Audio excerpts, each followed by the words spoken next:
Good morning, good afternoon, good evening, everybody. Thanks a lot for joining us. We're here and we're live and we are ready for some Sorare deadline action here live a wee minute or two late. Apologies for that. I'm Quinny and I'm joined as always by my co-pilot, Harry Trades. Harry, good to see you, mate. Hail, hail. Oh, wrong channel, but hey, good to see you. Decent result this week, this midweek, mate. So yeah, maybe you can. I suppose it was. Aye. We can get the hail hails in. Yeah, well, what's going on, mate? Jesus, another big weekend of football to get into post midweek and all the stresses that come with that. But yeah, no, it should be fun. I'm excited. It should be fun. I'm excited as well. And yeah, like you say, well, I think we can get the hail hails in because it was some result for the hoops. And you know, I had that kind of wrestle this week coming into it. Like, did I stack Celtic and just hope for a good result, or did I just, you know, forget doing that and just play the best team possible? And I put the wee tweet out this morning, but hello, All-Star, my old friends. I was sitting in 8th and finishing in 11th. Quite buzzing by that. Wee cheeky tier 2, the wee box. It's a massive finish, really, for a midweek. There'd be thousands of entries in that as well. So yeah, 11,000. Tier 2 midweek, 11,000. Yeah, Ryan Gould. I've seen one of his goals, absolutely unbelievable. By the way, I didn't see the other two, but yeah, he really showed up, didn't he? By the way, Scottish Messi, Ryan Gould, we're all familiar with, right? But you're all now going to need to get familiar with the Scottish Carlos Heel, aka Stuart Armstrong, because that partnership, that's a marriage made in heaven. Those two playing together, they've just got the slippers on.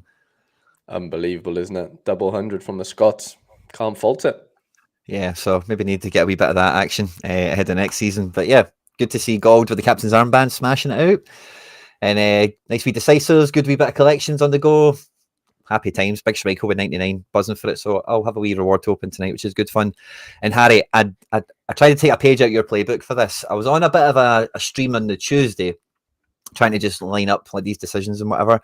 And we got the kind of breaking news right around the deadline on Tuesday that Ramiro wasn't going to be in the squad and Marrero was going to play.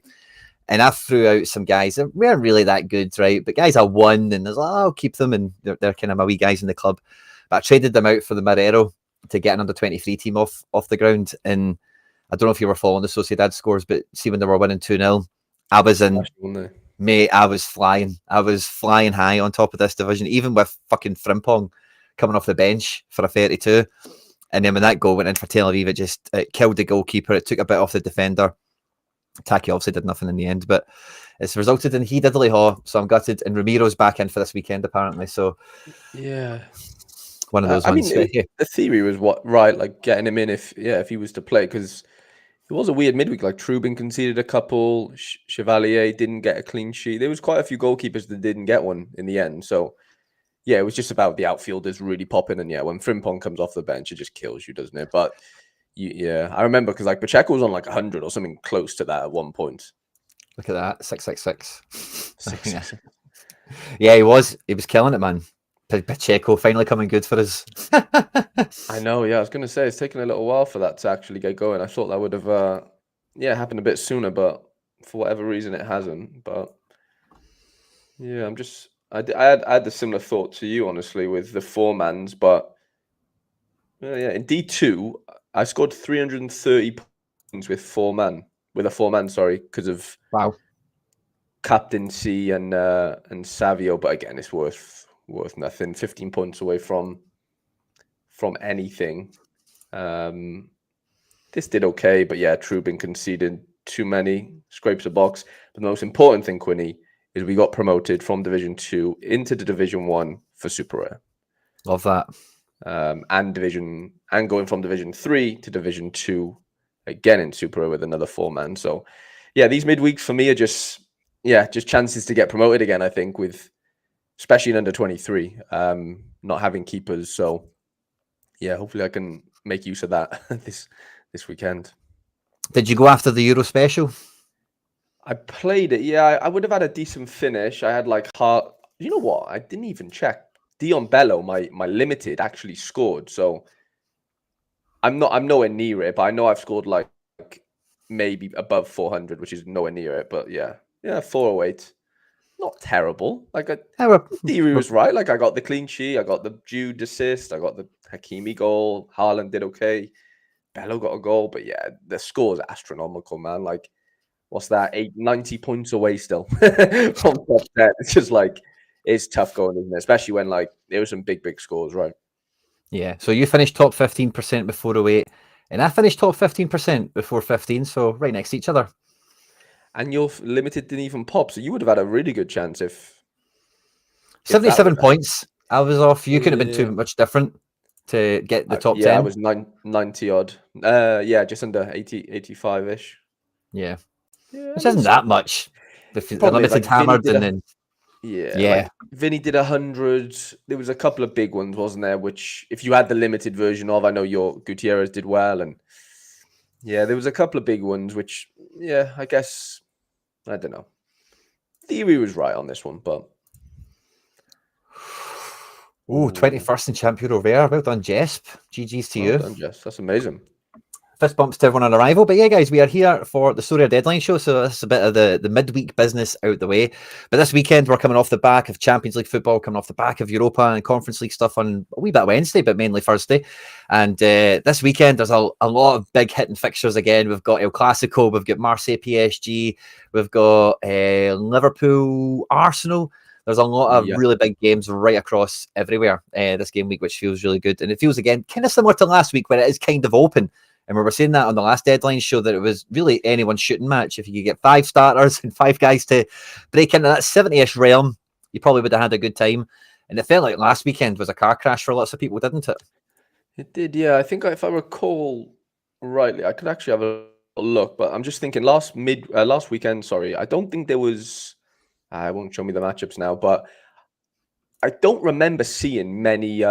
This is messed up a little bit now. I don't remember seeing many like 80+ win percentages, whereas like this week we've got 5. So there is some big matchups to be had. We know all 5 of them probably don't end up turning out as good and fruitful as they probably look, but yeah, last weekend, sorry, was a bit of a weird one. I don't remember too many teams like absolutely smashing their face off, if I remember rightly. Yeah, it was not like that at all. And I was having a wee chuckle to myself there because I've got 2 guys that play in China and I had no idea what their game was, but the top one you've got there, that's Hebert I've got away from home. And then the second one there is, so both my guys have got the worst games possible, essentially, is what I'm laughing at there. So they definitely won't be getting used That's at all. Oscar's But team. Oh no, it's not. Yeah, Oscar's the first team, isn't it? yeah, he's one of those Shanghai's or Shenua's or something's. They're both Shanghai teams. He's definitely one of them. But PSV, Man City, Bayern, Benfica, and then maybe 20 or Fenerbahce. Maybe it's a wee bit tight between them, but that's like the real kind of top 5, isn't it? I'd say so. Yeah, there's probably a gap between your Benfica and 20. Like 20, Unastal got sent off last night. Not that he can't play this weekend, but like they lost to Lazio at home and whatever, 10 men, and yeah, it's still a good fixture. But yeah, the Fenerbahce one's probably pretty good. Again, they played last night, so it's a weird one because yeah, obviously teams played midweek, most of them, European wise, and then there is actually quite a few fixtures next, like this midweek coming up. Yeah, there is. So Thick and like fast. I think like Ajax and Feyenoord play each other. There's like French League 2, Scottish leagues playing as well. Yep. So yeah, there's definitely things that like for example, Rangers I think play Aberdeen midweek, which is obviously pretty big game for you lot as well. And yeah, there's definitely things that could throw a few spanners in the works. But yeah, there's still some big champ and challenger, I guess, matchups there. It's PSV though. I mean, they just got a good draw against PSG, so they're going to be buzzing, but they're still missing like your Veermans. Like they're not PSV right now as far as like the 100 capabilities of like 4 players. Like it's basically still a Boss Agley show, and Flamengo get in on that as well. And I don't know, there still could be a few slip ups there along the way. Buying away to Bochum, not terrible, but just got battered by Barca. So it's like, I don't know, there's definitely a few that maybe look like banana skins there. Maybe Benfica, sorry, got battered by Feyenoord. So yeah, there'll be a few shakeups which will definitely impact teams and lineups and stuff. Just seeing Stuttgart at home to Holstein Kiel and Napoli at home to Lecce at the bottom of the screen. It feels like those two games should be a bit higher in the pecking order. Napoli no midweeks, and Stuttgart get a great result midweek. Tuesday night they might have played, so a wee bit more on the rest and recovery, the old R&R for them before we then get to Celtic Ajax, Porto. There you go. I was just going to say about Napoli, I'm pretty sure I saw in the Discord this morning that maybe Cravadon is like 50-50 for whatever reason. So I don't know what the reason is, but yeah, he wasn't that yesterday. So something's definitely changed since then. We'll obviously get into it on Predictorfy, but yeah, no, massive fixture for them, especially if he is playing. And then, yeah, you could argue a bit of a drop-off. I was just going to say on that note, two things before we get into all the usual stuff. Number one, we've got a bit of a card giveaway to do on the show today. I crafted a in-season challenger card by the name of Behunek, who is pretty handy, scores pretty well, but I have got zero need or want for him. It's the only region I do not want to be crafting cards for. And I must have just had a little crumb of essence for it. So we'll be giving this guy away on the show later today. So make sure if you are sticking into the deadline show, you hang around till after the deadline, or maybe we'll try and get this guy out. No, they've got a crap game, don't they? Willem 2, who are they playing? Yeah, Ajax away or something. Yeah, so you probably don't care too much. But yeah, so we'll do that after the deadline. We'll fire him out, and I also picked up this Matanovic for the Fly with AC Milan thing.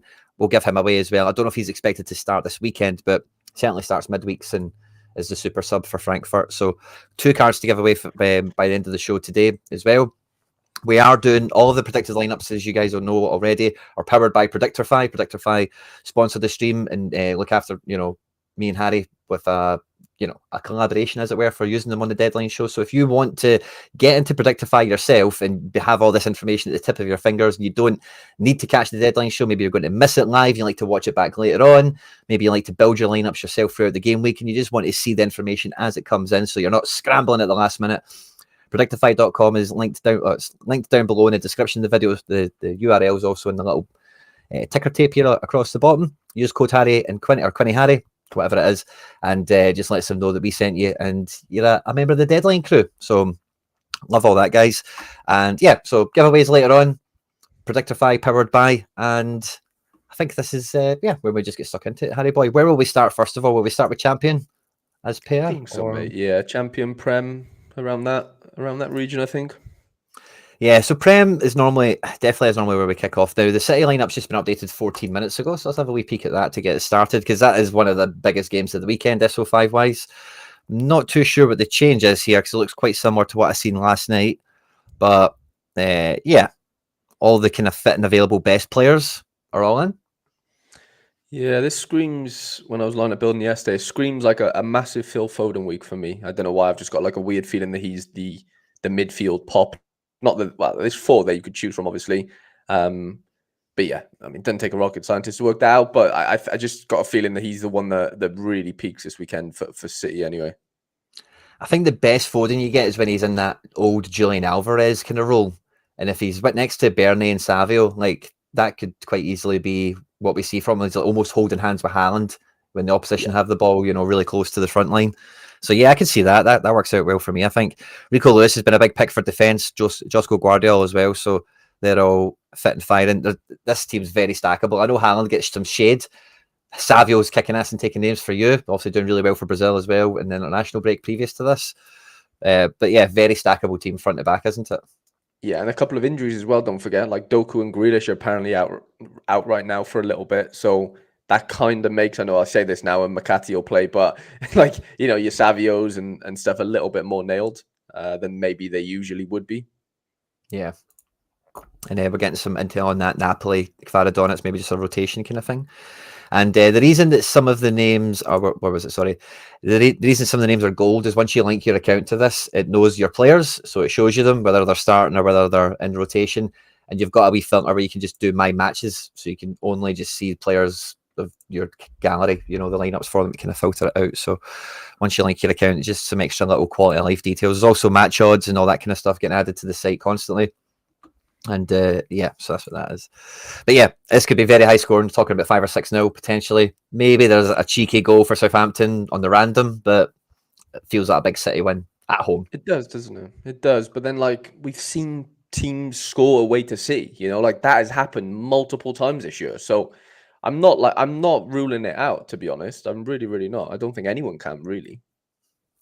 Thanks very much, Show Six. He's adding in a third card for the giveaway today. Thank you very much, mate, for your generosity. Thanks for supporting the channel and the community. Love to see it.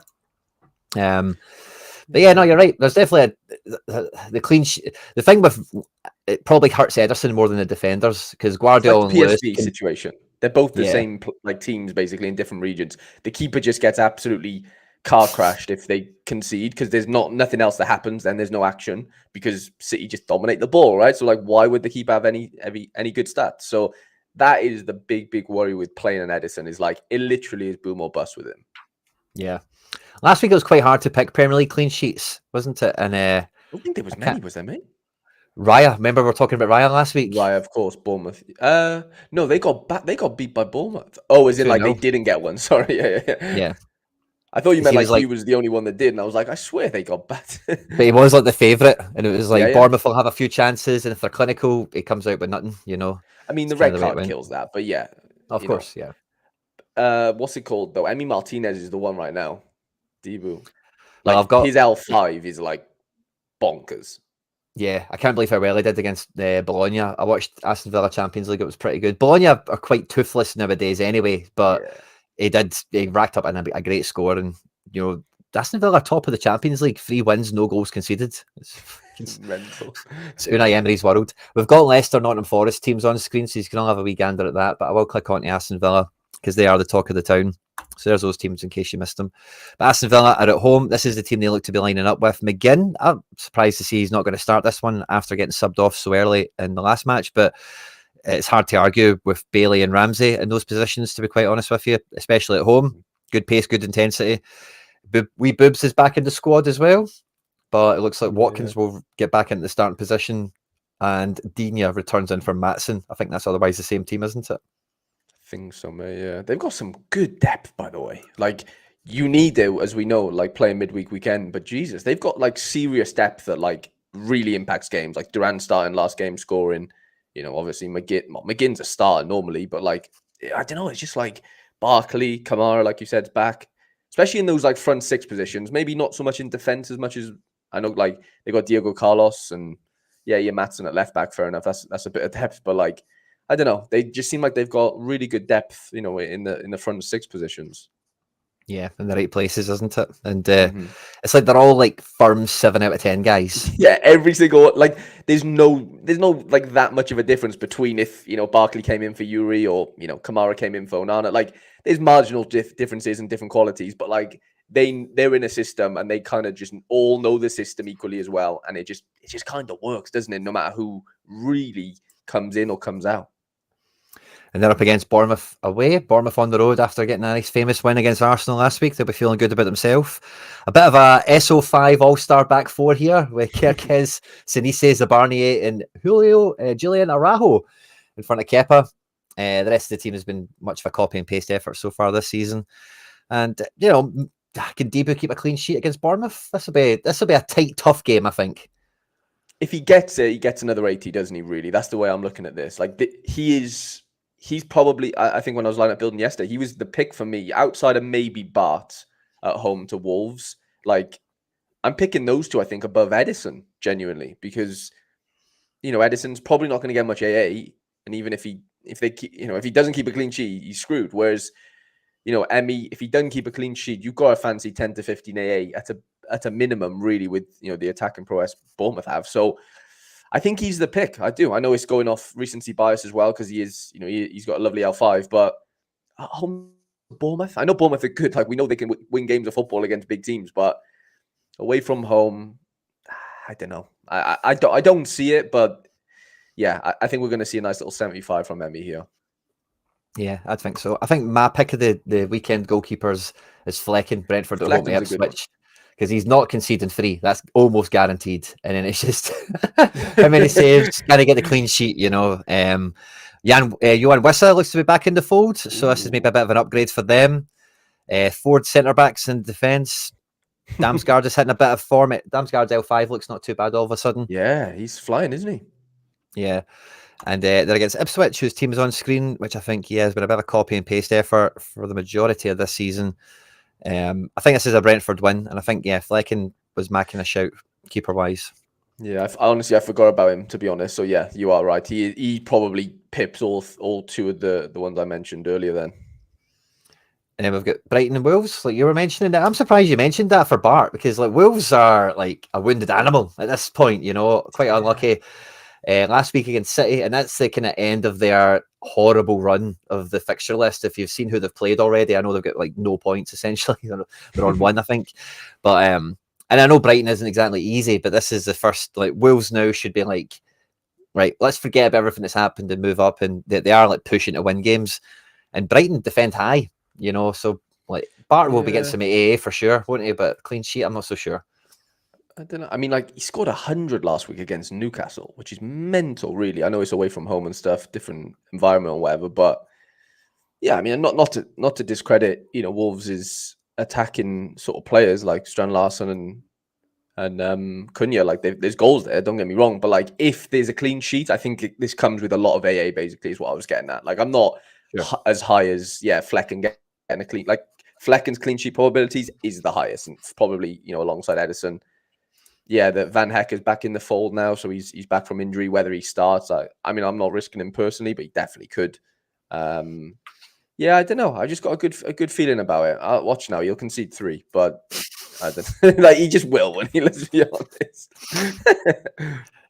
And we were talking about this recently. I forget if it was on gallery reviews with the members on the channel or if it was on one of the deadline shows, but Jose Sa back in for Sam Johnson. So if you were relying on that Sam Johnson, you didn't get the Jose Sa handcuff.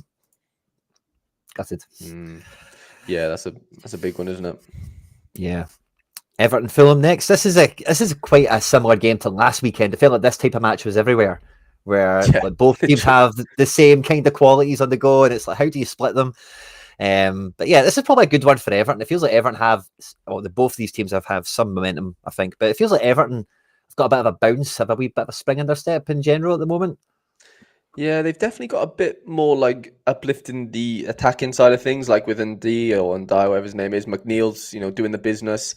I don't know how many goals Calvert-Lewin's got, but I know McNeil and that left, the left winger is doing the business, goal scoring wise. So they're just solid, aren't they? Everton are solid. They're going to be solid. Are they going to concede multiple goals against Fulham? I don't think they will. Not at home. Well, I must say, when I watched Fulham last week, Andy Pereira went right down in my estimations for that penalty miss. I don't know if you remember his penalty from last week, but it was a whitey, honestly. Not a penalty taker's penalty. It was so feeble, and like the keeper caught it with ease. I forget who they were playing. Was it maybe Brentford? Was it Flecken? Oh no, I can't remember who they played last week. Fulham. I'll check it out. But it might have been Villa because Emmy had a pen save. Villa. It was Villa. Oh, it was a whitey, the Pereira penalty. So I don't know. That kind of nerves me a little bit. But again, both these teams, good goalkeeper. There's a player in the outfield, a Smith Rowe, a Dwight McNeil. There's a few defenders that are okay. Like both these teams are well matched. But I think I mean, Fulham has been that Iwobi, Traore, like power wing setup they've got. Iwobi against his former club. So yeah, it wouldn't surprise me. He'll be up for it, wouldn't he? But I'm just going to say 1-0 Everton. I'm going to say a boring 1-0, which is good for SO5. Yeah, good for the Pickford, certainly. And then we've got Chelsea, the rotation mob, at home to Newcastle, which feels like a good Premier League match to watch, Chelsea-Newcastle, especially with the way Chelsea have been going this year. Reece James is back in this game as well. I know he played last week. Pedro Neto for Sancho. Lavia is getting in over Enzo now. And otherwise, it's pretty much as you would expect, I think, isn't it? Yeah, I'm worried about Newcastle right now. I know this is Chelsea, but like, I am worried about like this could be, if Palmer's on it, this could be curtains. Like this could actually be quite worrying as a scoreline because for whatever reason, Newcastle just aren't clicking right now. Yeah. Well, losing to Brighton at home last week, that's the way it went, wasn't it? They did lose, 1-0. Yeah, that's definitely wasn't on the agenda, on the plan. And for a team that isn't playing midweeks, like there is, especially when they've got this best 11 to play, there's not too many excuses for not scoring at home, and not, especially against a team like Brighton. Away at Chelsea, but it feels like, that would maybe suit Newcastle quite well. Similar to the way Brighton play, the way Chelsea play, and being away, you can take a few yards back. Yeah, less pressure away, of course, but they need results, man. They need points, whether that's home or away. But I think Chelsea run all over them, to be honest. Yeah, but Well, there's no good having possession if you can't finish chances at the end of the day, and that's the big kicker right now for them. so a bit of intel. Ooh. Yeah, I knew he was out injured. I just didn't realize if he was to come back, I guess. But Split opinions on that one. We then have Palace at home to Spurs. Palace on the ropes, especially with the manager. Apparently, the next couple of results will determine his fate. So pressure on. And they did better last week, didn't they? Where is Palace? How did they do last week? they played midweek, didn't they, against Forest? Or am I just Monday night it not was. midweek, Monday night? Yeah. They lost 1-0. But yeah, I think they were before. I think when it was 0-0, I think I had that as rivals. I think when it was 0-0, the scores were all pretty good. But again, the clean sheet loss maybe killed it in that sense. But yeah, maybe felt Will Hughes been back in the midfield kind of helped him out a little bit in terms of getting out from the back and counter attacking and stuff. So maybe they still have an our gear to find. Tottenham heavily rotated midweek. Son is confirmed basically not to be in. And this is the team that they look to set out to go away to Crystal Palace. And I think this game sets up well for Spurs again. They're using their squad well. The style of play, the way this match will pan out probably suits a lot of them as well. But they still think that Werner will start over the English Neymar, as he's now been called, Yeah. Mikey Moore. So there you go. There's that. Yeah, I don't know. I mean, Son's a massive miss, isn't he? So, like this, Palace will take that with a lot of a lot of confidence, or take a lot of confidence from it. Sorry, because let's be real, Werner, Solanke, and Brennan Johnson isn't the best front three in the world, is it? If we're being honest, Well, Solanke and Brennan are pretty on it. they are. But like, to be fair, Solanke hasn't. I don't know what are the stats are, but he hadn't done much in the last couple. I know for a fact he hasn't. I know Brennan's been hot on form, but Solanke, I'm telling you, I think he's blanked a couple games in a row now. Could be wrong. Yeah. Yeah. One Since or two. international break. Yeah, fair enough. Yeah. Well, yeah, one of them's for England, isn't it? Oh, wow. Yeah. So before that, got an assist against. Yeah. Okay. I don't know. Without Son, it's a massive miss. I don't think we can. Agreed.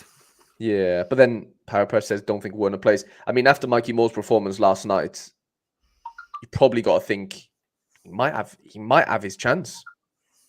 Yeah, he might do. Could see Sarr, Madison, and Basuma in mid with Kulu. I could, again, like I think the way Ange's got these two midfields, we spoke about it. Again, I forget where, if it was on a Tottenham video or if it was on a Deadline show, but there is like two iterations of the midfield. And I think with the space that Palace will give you, I do think he'll go Kulu, Madison. If he doesn't, I think, yeah, I make this right. I think it's really between these two. I don't think there's any doubt that Kulu starts this or Basuma if fit and available. Yeah, I reckon like what Parrot says there, Kulu will go wide and then Madison and Sarr both play because Madison Madison played like 70 odd minutes last night, which he's probably the last weekend he got dragged at half time and they ended up winning the game. So I know that was tactical or whatever, but everyone was saying like Madison won't start midweek. I was speaking to Sam Ty about it and I was like, Madison's starting midweek. Like he's in the bomb squad right now a little bit and started, captain, whatever. I think the fact that Son's out means that like Madison probably gets back in. But if Son wasn't out, I reckon Madison's spot would be a bit dicey here. I would agree with you there. I wanted to say as well, thank you very much to Crampy, who's just picked up a membership. So thank you very much, Crampy, for doing so, picking up their FC Barcelona 24-25 season ticket. And then we've had the patron saint of the channel, Andy Laird, coming in and gifting 5 memberships as well, mate. So fist bump to you. Thanks very much for the support. Really appreciate that. And well done to everyone that's picked up the gifted memberships from that. FPL guys say Solanke hasn't had a shot, I think, in the last 2 Prem games. I suppose that's an important statistic to them, the shots, isn't it? Because there is only a few of them. But I think I kind of echo what DT's saying here, that it's more just the stretching of the game that he offers, and like he is so good on the ball, like laying somebody off or not losing the possession. Laird the hero.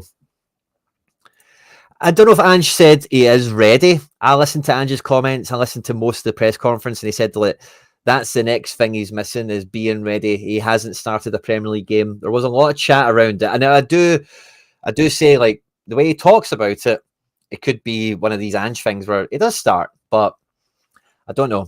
I don't know. No chance Werner plays. I don't know if I'd quite go along with no chance. It's definitely a 60-40, I think, is what I would make it. That makes sense. Makes sense. Then we have West Ham against Man United. West Ham team. Well, we've got Somerville in for Kudus because he's suspended for all of his shenanigans, of course. Otherwise, kind of the same team we've seen, every week so far. Alvarez and Rodriguez in the engine room there. Yeah, bonus Somerville, bit of pace on the wings. Yeah, I mean, it's not a bad replacement, is it? Somerville's tricky, but he's not he's not proven Premier League, in the last sort of, year or so, obviously playing for Leeds. So I don't know. As much as I don't like United, as far as what they've got going on right now, I think they might turn him over. You think so? Yeah. West Ham are shocking. Never mind without Kudus.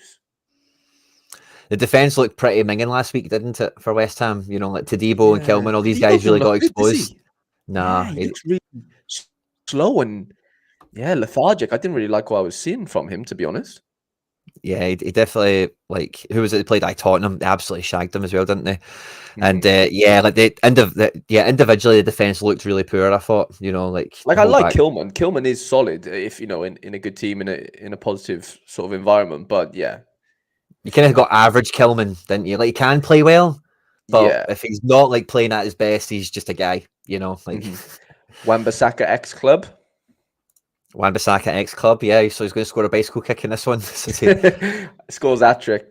Yeah, guys like that who never get a goal in their whole career, but when they score one time, it's against their former club, and it's halfway line bicycle kicker, something crazy. Man U should feel pretty good about themselves getting a draw away to Fenerbahce. Jose Mourinho coming out with some absolute Hollywood quotes at the end of it. Honestly, amazing. Oh, I absolutely loved it. Before the game, talking about how he might still win that league from 10 years ago or whatever, to then after the game, bringing us an updated version of "I cannot speak." If I speak, I'm in big trouble. 2024 audiences getting their glimpse of it, which I loved. So Man U will probably be drinking in that Jose pain and be yes, feel good about themselves and for drawing away, which is fine. A lot of praise for Onana coming out of that game. I didn't watch it, but Jose was quite complimentary of him, and I think Ten Hag was as well. So I think he played a part in that game, certainly. In that regard, and this team's in pretty good form. Eriksen, I think when Eriksen, we said that before, that kind of level is really good for Eriksen, that Europa League, that kind of, but high pressure Premier League's maybe a wee bit beyond him. But away to West Ham off the back of a bit of Europa League, it really just could suit this whole team. Mazraoui popping up in the number 10 position, I'm hearing, against Fenerbahce. So if they're going to be playing wild card fullbacks, then anything's possible. Yeah, I just think they've just got a. Yeah, I just think West Ham are in such a vulnerable position as far as where their 11 is and where they are in the league, and results wise, I just struggle to see anything but a United positive result there. Yeah, you're probably quite spot on there. The last one we have is the big one of the weekend. It's Arsenal versus Liverpool. This is the Arsenal team expected to play. Raheem Sterling coming in against his former club. Mikel Merino on for a start. Kiwior in centre back here with Timber, Calafiore and Saka all not pictured in training earlier today. So wee bit of change in defence here with Zinchenko, Kiwior coming in for the left-hand side of defence. And no Timber, of course, so it'll be Ben White on the right. Yeah, this is the best time ever for Liverpool to play Arsenal, right? They couldn't ask for anything more here, I don't think, as far as the amount of big players Arsenal are missing. And okay, it's away from home. They'd prefer it to be at Anfield, but Jesus, man, you've got to take advantage of this, I think, if you're Liverpool. I would agree.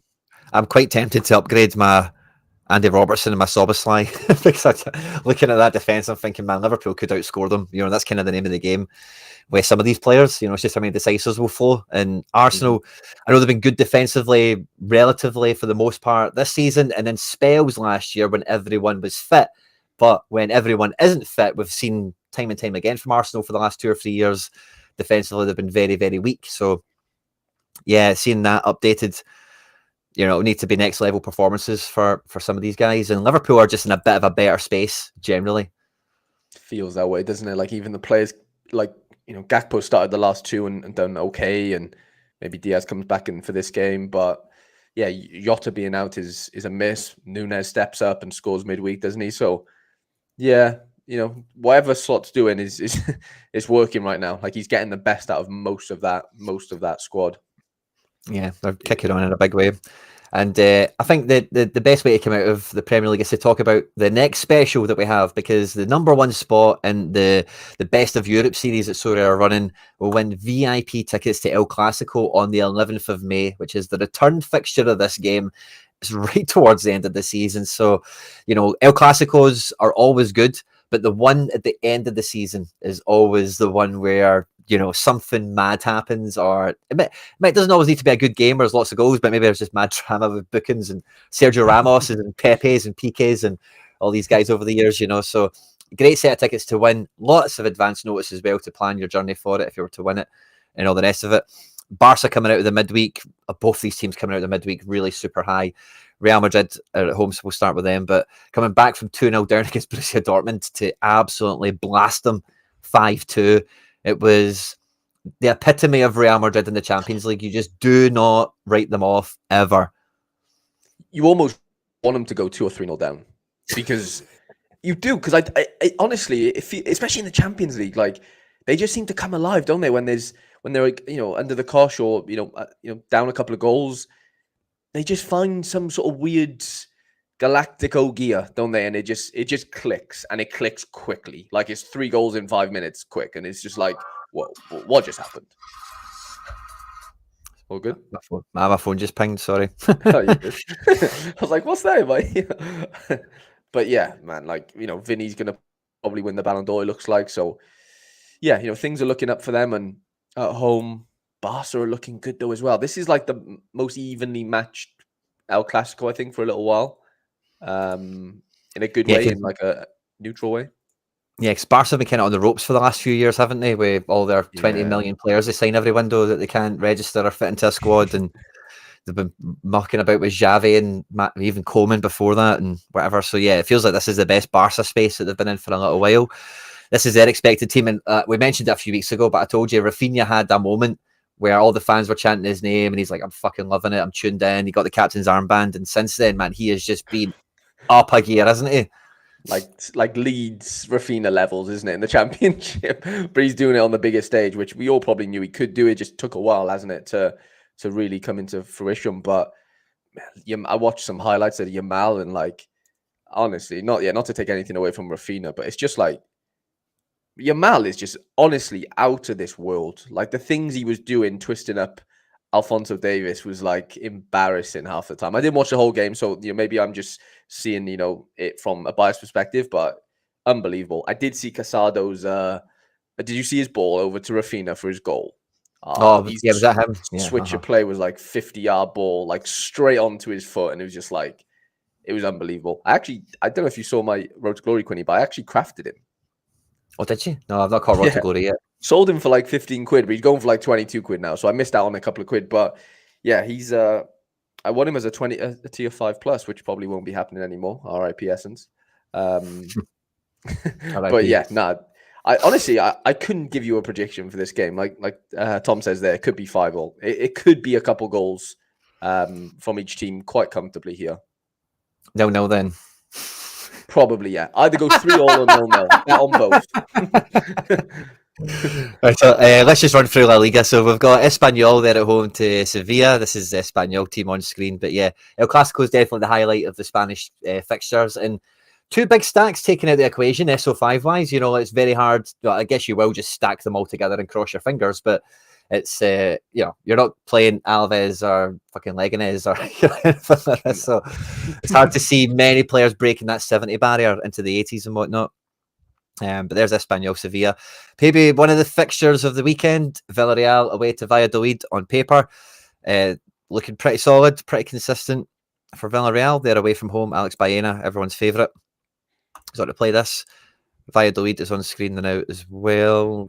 Carl Hines, probably the only one to take note of. And we've got Vallecano, who are at home to Alaves. There's a Vallecano team. Pretty standard, pretty set in its ways. And I've got 2 guys in both teams. That's fun. Yeah, we're both going to play. That's fun for me. Alaves been a wee bit of a shock this year. They're doing better than expected. Yeah. Yas Palmas, home at Girona. Sorry, on you go, Harry. No, I was going to say they put a few results together, haven't they? Yeah. Yes, Palmas are bringing out all the stars for this one. Moliero, Januzaj, Fabio Silva in the front three. Mika Marmal's back in the building. Scott McKenna, Kellison, of course. McBurney on the bench. And Girona beat Bratislava in the Champions League. And honestly, I didn't get to watch it because it wasn't on my Fire Stick. I couldn't get the whatever TNT channel it was on. It wasn't covered on my stick, sadly, so I didn't get to watch it. But I was so pissed off that Wanpe started that game over David Lopez. And then see, I don't know if you've seen it, Harry, but Wanpe scored a free kick, mate, from No way. 25 yards out. It was him and Miguel Gutierrez, maybe, or maybe Danjuma or something like that. And it's just one of those ones, mate, where it doesn't take a run up. It just like steps and hits it. And it just curls it into the near top corner. It's like, you fucking prick. From a centre half as well. Aye, big Wanpe. So he got a Champions League goal. He's kind of buzzing and all the rest of it. Beating Bratislava, they're all quite happy about it. But this will be a bit of a different game, going away to the Canary Islands. And David Lopez is in at midfield. Ivan Martin got injured in that Bratislava game. Van de Beek is starting. Majowski's starting. So quite an unrecognisable Girona team in a lot of ways. Yeah, it's not the Girona of last year, Quinny, is it? Jesus, man, like the amount of players, big players that they've obviously sold off, which is a positive from a club perspective, I guess. But for what, the 11's just, I think, a shadow of itself, personally. Yeah, Aliesh, Savio, Dovbike, all huge outgoings. Eric Garcia on loan last year, no daily blend available at the moment. Team, basically. Yeah, in a big way. So there's their game. Leganés are at home to Celta Vigo. This is the Leganés team. A few guys here are pretty decent, actually. The back four is all quite stackable as a defence, if you know they're going to have a good game. Good players that make good defensive contributions generally. Celta Vigo, Iago Aspas is back from a suspension. Starfelt's in. Love to see that. And yeah, otherwise, Celta Vigo. I did not know Marcos Alonso was playing for Celta Vigo. Oh, yeah, that was like a last-minute deadline signing, free transfer kind of thing. He's only been kind of in and out the squad. I think it's a fitness thing, but I think that's him like available now. Mm-hmm. This is a Getafe team. And then they're playing Valencia. A whole bit big story. And then this is a Valencia team that they're up against. Yeah, this is probably I think Valencia right now. They are. I was going to say this is probably the strongest their lineup's looked in a little while. They've had a lot of injuries to wrestle with, but Gaia, 50-50, came off the bench last week. He's getting back in. Lopez, Guerrera, Duro. Duro played last week, but Guerrera and Lopez didn't. They're coming back. And then Enzo Barrenechea signed by Aston Villa from Juve. Yeah. Guy on loan. He's been playing a wee bit. We've got Betis against Atletico. Two other big teams smashing off each other. Victor Roque, Abde, Pablo Fornals. No Lo Celso, no Isco. So it's a wee bit bare bones for Betis, as it were, in terms of style and creation. Mm-hmm. Just all on Abde and Fornals. What happened to Atletico midweek? Well, they're not happy about it, I'll tell you that for free. It's funny because Atletico Madrid are not that dominant in Champions League, and a team like Lille or any team that's kind of got something about them, they're a team you can beat, but if it's Atletico Madrid against a bigger team, they're way better because it's about destroying, it's about denial. They're like slaying the dragon rather than being the big dragon looking to be slayed type of thing. Yeah, totally. And so this is the team they look to play this weekend. Javi Galan retaining his place. Lorente not quite back to fitness. No Riquelme, they think, here. And then they've got the front three they've been trying to figure out how to play all season. Spider-Man, Griezmann and Sorloth. So I don't know. I don't think I've not watched their games, but I can't imagine like Alvarez in like that sort of floating cam 10 position alongside Griezmann behind the line really works in this like team. I can get it at City, like it worked behind a Haaland, but I just don't know if they've got enough like sustained possession in opposition final thirds for that to like really work with like 2 10s. And I don't know, I could be completely missing the mark here, but I don't know. Maybe it looks like Griezmann in the 10 and this Alvarez and Sorloth playing as 2 9s. I don't know what it actually looks like on paper, in reality. I don't know. He's just been struggling a little bit, Alvarez, hasn't he? Like coming off the bench, and like I thought he was going to be like their main man. Not like 9 because Sorloth, a bigger figure and whatever. But like, yeah, I'm a bit disappointed. But so far with that. Yeah, it's definitely not hit the ground running yet, but you hope they click together. We then have Sociedad, who played last night. They're at home to Osasuna. This is the Sociedad team. Quite a widely accepted prediction, I think, for this lineup. Sergio Gomez, a bigger pardon, coming back into left back. Alex Romero coming back into goals. Oscarson back in attack, and they think Baranachea starts over Take here. Interesting. Looks tough to get behind some of those picks, like percentages wise. It's just really tough to like guess, basically. I think Braze is nailed. Like, Braze is just undroppable because there's no one else in the midfield that does Braze's job, Mm-hmm. And then who else is kind of dicey? I wouldn't be surprised with the right back thing because Aaron Barrow did start Thursday and it was expected he would rotate.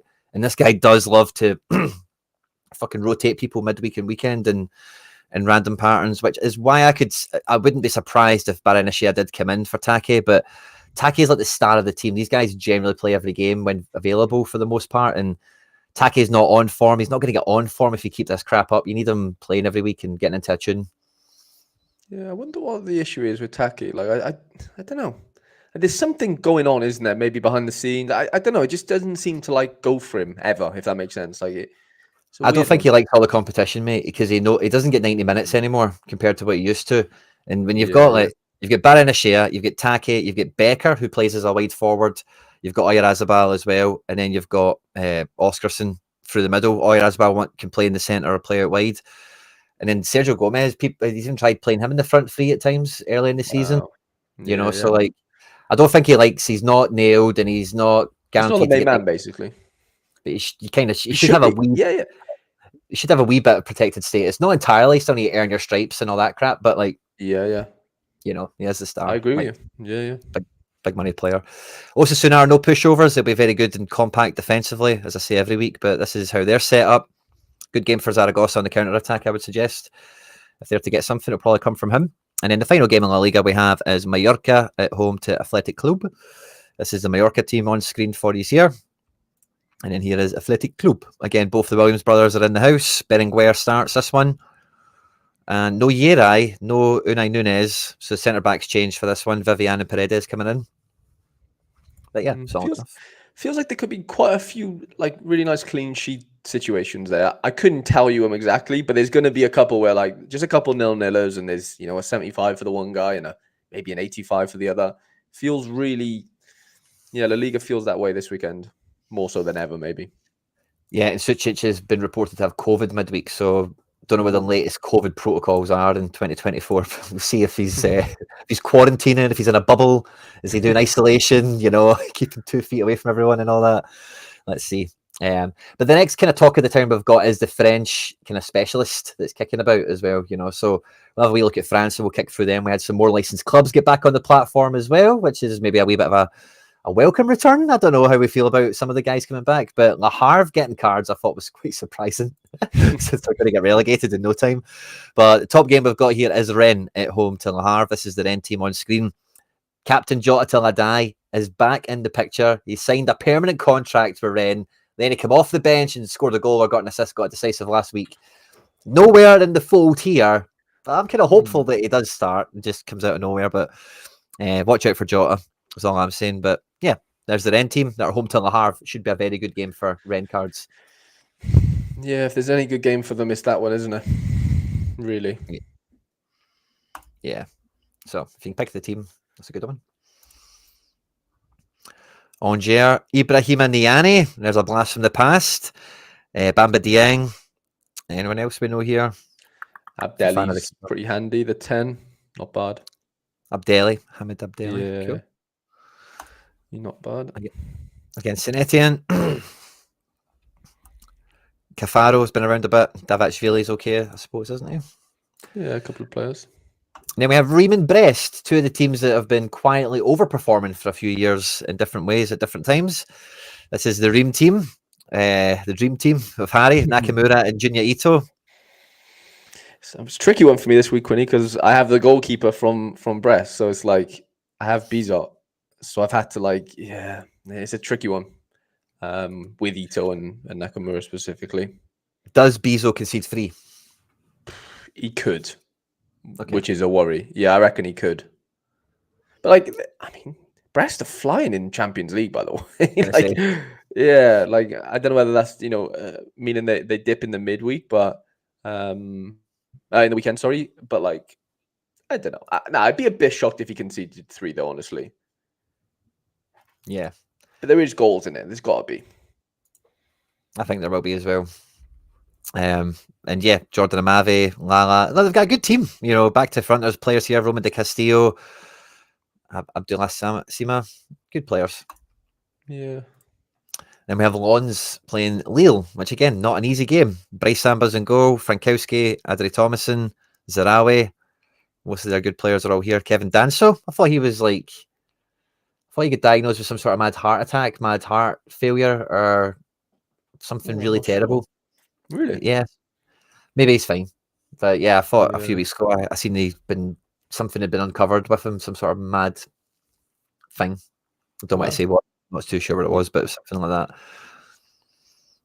Anyway, he's there. He's playing. And there's the Lille team that are just off the back of spanking Atletico Madrid. They'll be buzzing. Andre Gomez and Benjamin Andre holding hands again in midfield, which is good for them. Angel Gomez in support of Joe David. The Venn diagram of dreams, isn't it? Yeah. What was Angel the first Gomez, part of Andre that? Gomez, Benjamin Andre. Like that's Oh, the yeah. Angel because like Gomez, there's that's what 2 it was, yeah. Andres, 2 Gomez's. That's it. Yeah, beautiful. They'll be flying. Like just after beating Atletico, like new cards Yeah. on the They'll all be talking about the bench. changing room, won't they? Yeah. Did you see my special edition? Love it. Then we've got Leon at home to Auxerre. This could be the best game in this league, potentially. It could. They had a bad result yesterday, man, Quinny. Losing to Besiktas. Yeah. They had a couple of dodgy pens that weren't given, and yeah, a load of sort of fuckery maybe happened, but like not a good result that at all. The lineup builder had like Leon as mad favourites for the midweek, as if I think they had they a are. really good Oh game. yeah, they were like Besiktas. 56%. Yeah, you're right. Yeah, it's Yeah. bad. It didn't make any sense to me at all. It was weird. Yeah, But I remember you actually talking about that and I was thinking, yeah, I mean, you're not wrong. Like Besiktas have been good this year. Like the bookies maybe have that a bit heavy in Leon's favor. this could be good for them. But Auxerre at their place, Ravelisson, Kiana Hoover, Osho, They've Diamande actually got a Leon. few decent players. By the way, Yeah. Sonali Diamande used to play for Leon. He actually scored last week. So Oh, he might be he might be seeing a bit of form as a centre half. Don't be surprised if he pops up. you heard it here first for Harry Boy. And then we've got Teji's team, Teji and Lecomte, both in, both streets won't forget. League 1 players. Chatard is in the team as well. They're playing Toulouse with Josh King up front. I tell you, who's been great for them is that Yang Gobo. Yeah, He's been scoring really well SO5 wise. Like he was in really, Belgium, really wasn't well. he? He was good in Belgium. He had a spell in Circle of Bruges maybe. Yeah. Yeah, he's the man right now. Good to see you, Rascal. So yeah, there's some decent teams. Rest is Jibril Sidibe, Mark McKenzie, some defenders there. And then Harry Boy, Nice against Monaco. Yeah, this is a tough one. Lots of injuries right now for Nice. Dante's out. You've got Ndombele. They're missing a couple players. Bard comes back in. It looks like he's fit now. Cho kind of comes back in. He came off the bench last night. Rosario got sent off yesterday, away to Ferencvaros or whatever their name is. So they, I think they lost it. They 1-0 in the end. Did they? Or 1-1? It was either 1-1 or 1-0. They didn't win. They definitely didn't win. I think they lost, honestly. And the Monaco defense was killing it midweek, wasn't it? With big fucking single. See, somebody needs to do something to tell me how quick that ball was traveling, because I've not seen a ball travel that fast in a long time. Like Ronaldo's Porto goal reminds me of it a little bit. Jesus, that was like what? I'm gonna throw out like nearly 100 miles an hour. No, 90 to 100 has got to be. I remember being at Hampden and they had the machine where you could shoot and it would tell you. And there was a rugby, it was a school trip thing, and the rugby player in our class got it to like 80 miles an hour. Wow, you said that. I was literally going to say we had that come to our school. Yeah, that was like a thing. They used to come around the schools and have a blow up sort of goal, and you just smash the ball in. I didn't get. How old were you when you did that? I was young. I was like, It was like 10. we went to see Hampden. It's actually got a pitch inside the stadium, like in the Got you. and it was like in there, like so like their warm up thing or there's something for the players. And we're high school mates, so say Okay, 60. you'd have been a bit. Yeah, I was 10. I think I had the highest in my class back in the day. It was like 40 though. Obviously, it was not much, but yeah, I reckon he smashed 100 there. Big Willie single. I could imagine it easy. That's why I gave the 80 thing as context, because Yeah, that was yeah. a rugby playing teenager, you know, like Yeah, kind big of boy, big poking it. boy. Aye. Yeah. Yeah, just welly it, you know. And then we've got Strasbourg there at home to Nantes. Strasbourg team, yeah, remains very consistent week to week, but for the most part here. I think maybe this guy's back in. Yeah, Mara. second Mara from Southampton. That is interesting. And then Nantes are back for a new season on Sorare. This is all their cards. Don't think you needed any of them anyway, but they're all back. Sorba Thomas, Welsh wizard. Sorba On the right, Thomas. on the right wing, yeah. Oh, sure, sorry. Yeah, I didn't. I was like, I thought I He's was been missing him. starting to be fair. Like he's actually been playing well and scoring a few goals. Nice. So you'll be picking that up then. Coming to Harry Yeah. Trades' gallery soon. 100%. And then we've got Le Classique in France this week. So Marseille at home to PSG. This is the Marseille team expected to line up. Hard to argue with it, really. Yeah. I don't think Luis Enrique started last week, so it looks like he maybe comes in this week from that prediction. But mate, wouldn't surprise me if Marseille turn over PSG here. No, I don't think I'd be surprised either. Especially after the midweek kind of coming off the ropes sort of thing. And I don't know. I think this is a game where, like, you know, we were talking about El Clasico earlier on. Is like, oh, it could be this, could be that. And like, this is a game I could see being 0-0. Really, like the big game. Same. At the point where you'd watch it on the TV and it's just like everything's crap, nothing's coming off. So I really don't know what to think of this game at all, to be honest with you. I always think PSG are better when Vitinha starts. Mm-hmm. So I don't know, that kind of flavour, seeing him there kind of flavours me a wee bit as well, thinking maybe they do get beyond them, but tough one. If it's 0-0, Donnarumma scores close to 80, 90, 100, basically, I think. Yeah, that's a good shout. Yeah, defenders should do well as well. So it'll be a busy game. Right, let's fire through some Bundes. So mine's Gladbach is on screen now for you, if any are back in this one. Some good players in both teams, right enough, but it's just not a massive fixture for either one of them to exploit, is it? Just going to say, Stoger's been dropped, it looks like, from Gladbach. Well, he didn't start last game, so yeah, they look like they've gone with player.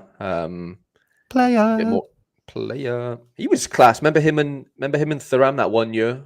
Yeah. They were like dynamic duo, weren't they? They were class. Yeah. Mine's good fixture, I think. Yeah, could be good. Augsburg are at home to Dortmund. This is the Augsburg team on screen. Onyeka, who we mentioned last week, the defensive powerhouse here. The other Schlotterbeck, Labrovic, Elvis. They've got all the stars in this team, even Teats up front. Against the Dortmund team, it's pretty... Oh, the Mecca's in for Chan, but I think otherwise it's not changed in a while. It's been kind of the same team for a few weeks. Yeah, I think Gross dropped out midweek against Real Madrid. Comes back in maybe this weekend, yeah. Leipzig go home to Freiburg. This is the Leipzig lineup. Vermeeren back in again. Xavi Simons ruled out for the remainder of 2024. The Xavi Simons pain this season continues and has gone from bad to worse for anyone that was hoping him to be their captain, their star man. Sadly, it's not been a great year for him. Do they miss him? I think they probably do, but I think this Baumgartner is kind of a guy that would be willing and ready and able to make themselves a best team player, first team player. Yeah, he's a good player. Yeah, we've seen him do it for Austria. Like, he's a good player, but it's hard to absorb Xavi Simons' output. I know he hasn't been unbelievable so far, like this season anyway. He was last year and the year before, but yeah, I don't know. It'll be a big miss, massive miss. The Schlotterbeck derby, of course. That's amazing. That's amazing. Of course. Big Kev. Yeah. Immediate 100 this game, mark my words. Smooth boy. It's now been emblazoned into the internet. Smooth boy. You're never going to hide it from this one now. And then, Freiburg, this is their team away from home. All their main players are here. I think this is a decent game for some of their individuals, like your Dohans and Grifos, because they could, like Leipzig they can get clean sheets, but they're not a clean sheet kind of team. Not normally, right? Yeah. St. Pauli Wolfsburg. This is the St. Pauli team on screen for you now. Big Yeah. Vasil, generic Smith. Yeah, loving it back there. And then the Wolfsburg team. No Max Arnold. Sally Oscan back in the picture. Vavro gets a start. Oh, Dennis. I didn't even know Vavro. I've honestly completely forgot Vavro went there. Yeah. Yeah, so he's broke into the team now, sort of alongside Borno, and I don't know this Greek guy. Maybe he's good. But yeah, still very much Wolfsburg, isn't it? Yeah, they're struggling, aren't they? Big time. Stuttgart maybe up there with one of the best games of the weekend. They're at home to hosting Kiel. Again, they're going to be buzzing after their impressive Champions League performance midweek. A few wee changes here. I don't recognise Wagnerman here in Raoult, so I think there's some changes in defence. Otherwise, Fabian Rieder in for Lewing. This is the only change I really see. Yeah, that Raoult played midweek, actually. I only know because I actually won his card a few weeks ago. I ended up getting rid of it, but he scored really well midweek in the Champions League. Yeah, the rest kind of picks itself, though, really, doesn't it? Yeah. Arnold suspended already. 5 yards. Unlucky. And then hosting Kiel is on screen now. Machino.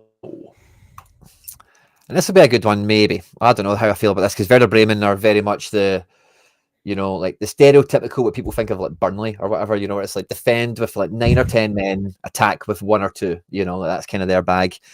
So they're kind of set up to do that again. They're at home and they're playing Leverkusen, who kind of set up like the opposite. They maybe defend with 1 or 2 and attack with 9 or 10.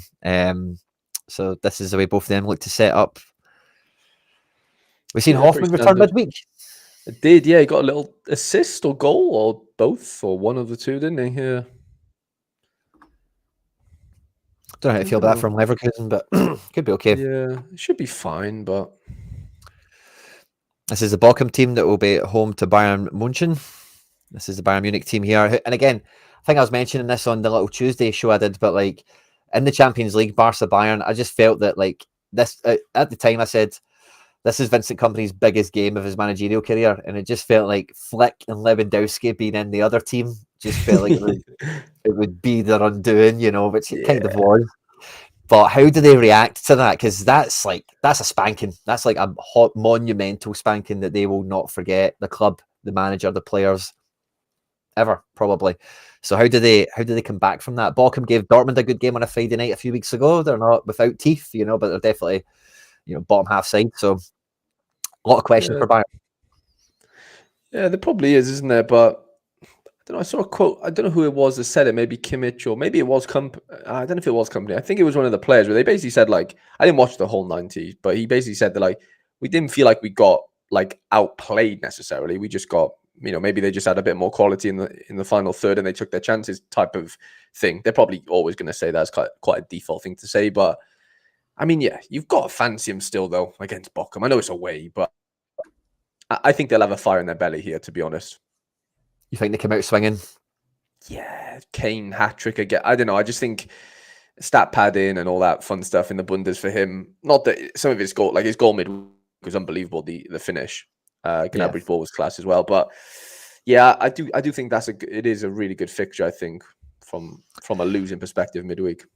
Yeah, SO5. It's hard to say it is anything but pretty good, isn't it? But it's just like, will they actually smash them to pieces, or But yeah, you're probably right. They probably do. And then we've got Union Berlin at home to Frankfurt. This is the Berlin team on screen for you now. Again, a lot of familiar names and faces. I think this Wu Young-jong is a new one to me, certainly, but I think otherwise we've seen this back three defence, the majority of this midfield and attack together most of this season. And then we've got Frankfurt, who really let me down in the midweek, not pumping that Latvian team by like 10 goals.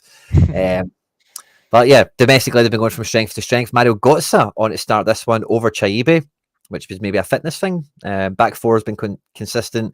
Ekitike and Marmoush both come back in for this one. And Niels and Kugku on the left here over Knauf. So a bit of a change with a more defensive player in Kunku. And then Götze quite similar to Chaibe, I think, but a lot more central, of course. So yeah, interesting one for them away from home. Decisives to be had. Smells like goals, doesn't it? Yeah, I think so. And we've got Heidenheim against Hoffenheim. Heidenheim on screen, again, very consistent team. Paul Wanner keeping the number 10 spot here.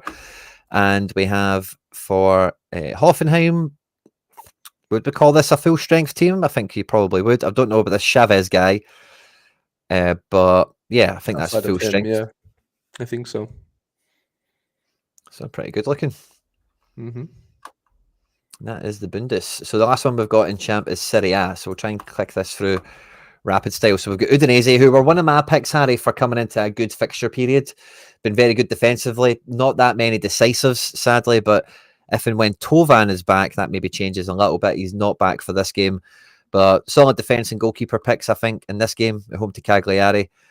The midfield doesn't really score too well. Luca has been getting a lot of decisives. Brenner can get them when he starts, but he's not starting this one.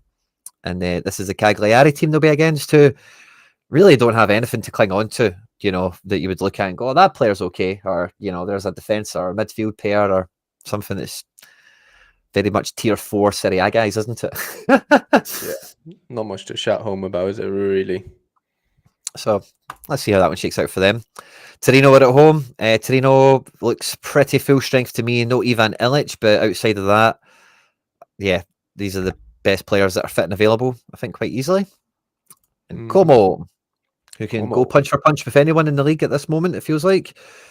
Pretty much their strongest team as well.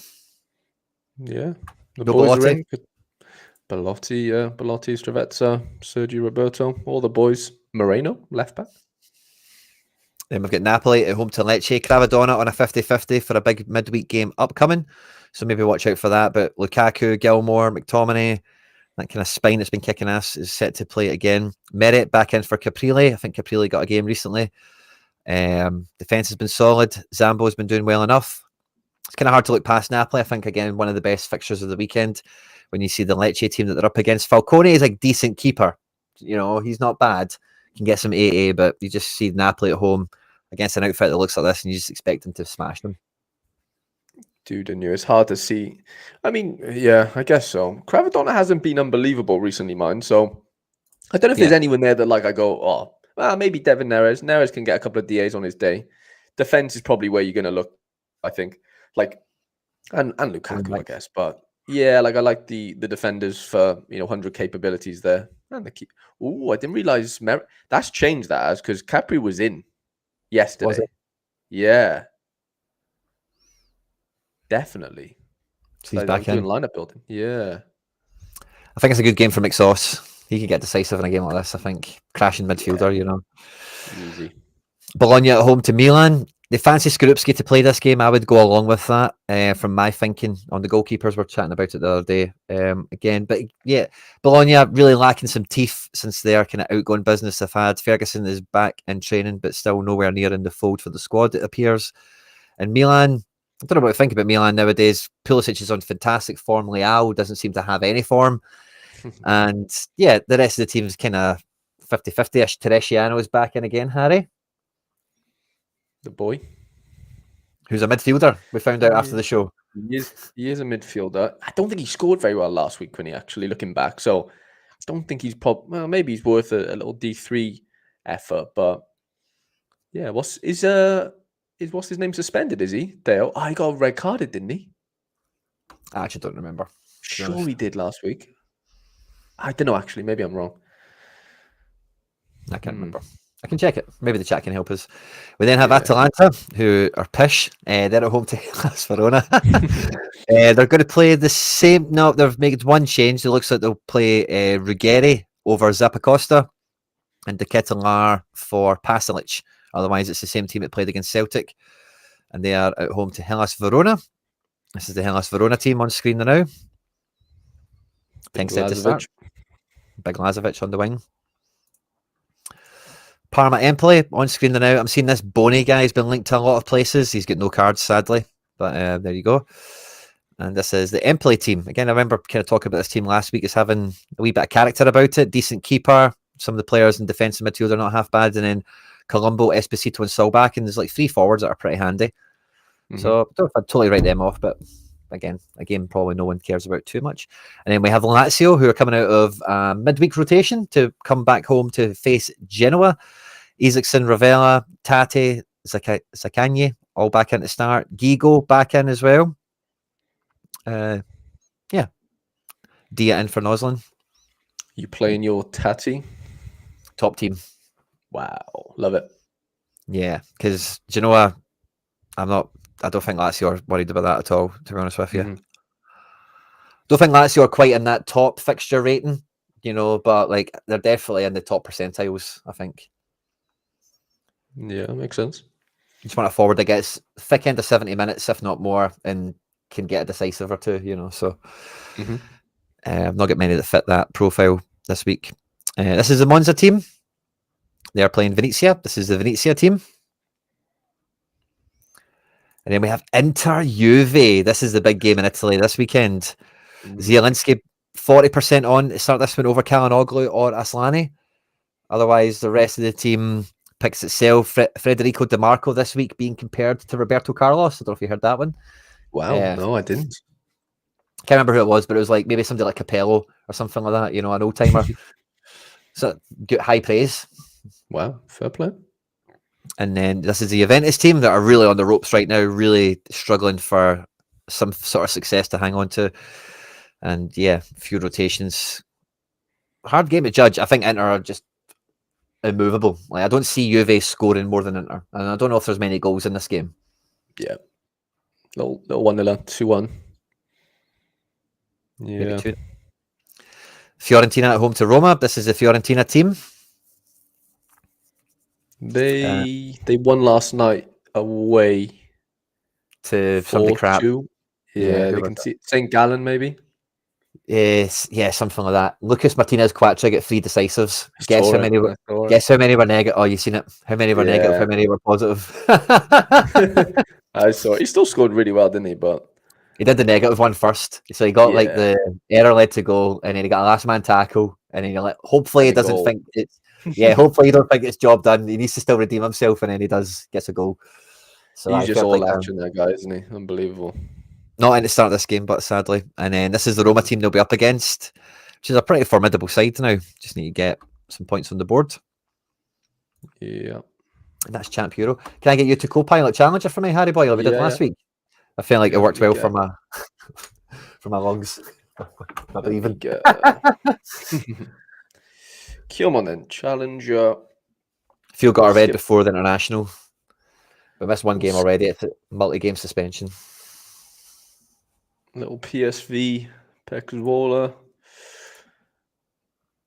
I will be rapid firing these, so you'll probably have to pause this maybe on some of them. Because, yeah. Fortuna Groningen, Nek Brada. Lots of, middle of the road games in the Netherlands this weekend, it feels like. Sparta Rotterdam away to Rotterdam, sorry. I always say that wrong, apparently. Join the club. Yeah. Final away to Utrecht. Big win for them midweek, wasn't it? Feyenoord. FC Twente. Big Lars getting sent off. Ajax, this is probably, PSV's wicked fixture as well, but I think this Ajax fixture's, I say that though, like I backed the Willem 2 boys, I have them at super rare, but yeah, this one feels maybe a bit out of the realm. I think Ajax do well here. Davy Klaassen back in the building. Big Davy, and then AZ at home to go ahead. I think Van Bommel went off injured last night, so keep an eye on that one if you've got him or whatever. And then you got the go aheads. We'll do quick. I'll do a couple of the championship ones. We'll do Burnley, QPR, decent fixture. We'll do West Norwich. Brom, Norwich. Yeah, Cardiff are flying, by the way. 9 goals scored, 1 goal conceded in the last 3, I think. We've got a new manager, and everything's looking up. There's a couple of Leeds cards on here, isn't there? This is the Leeds situation. Oh yeah, Solomon back in. Yeah. Solomon, Tanaka, and Brendan Aronson. Isn't that an SO5 glory? Unbelievable. Old cards, like unbelievable. Bearshoot, Courtwright, Charleroi, Leuven. Leuven have been struggling recently. They need to turn it around big time, but I don't think it happens away to Charleroi, honestly. crampy here with a bit of detail. The Milan-Bologna game is maybe with dodgy weather, so they're trying to find an alternate venue. Watch out for that. Ao Tanaka, back-to-back man of the matches. Love to hear that. I've seen his scores have been fine, but great detail. Love that, rascal. Yeah, that's class. Club Borussia versus Anderlecht. Good win for Anderlecht yesterday, I think. Who do they play? At home to somebody. Can't remember who. Antwerp at home. This is what feels like a good fixture, but Liège aren't terrible. No, definitely not. We've got Ghent versus Genk. PSU versus Andy Black this weekend. The battle for the ages. Yeah, battle of the ages. All the boys are in. Ghent played yesterday, I believe. Good win at home against Molde, I think. And then Galois at home to Cercle Bruges, who both played yesterday as well, actually. So that is the Jupiler. And we do have MLS playoffs, Quinny. We're into the playoffs, into Miami, at home to Atlanta United. That's a could be 10-0. Yeah. So Atlanta played midweek against Montreal, and they only beat them on. To be fair, I didn't even think Atlanta would. They went away and won on penalties, which I thought was actually quite impressive. Like, Montreal have been playing quite well, and yeah, they ended up getting a result there. The Galaxy are playing against the Rapids. Orlando at home to Charlotte FC. Big Karol Swiderski. And then the Scottish Messi and Co. versus LAFC. Big one. That's going to be a powerhouse game, isn't it? Yeah, that's a big one. That same as maybe Cincinnati, New York as well. I think that one's could be pretty tasty. They look like they're back to full strength in defense, which they really need. This game could have serious goals. Cincinnati, New York, because Cincy can't keep a clean sheet for love nor money, but New York away though, I don't know. Yeah, it's definitely not a gimme. Yeah, it's not a gimme, is it? Seattle, Houston.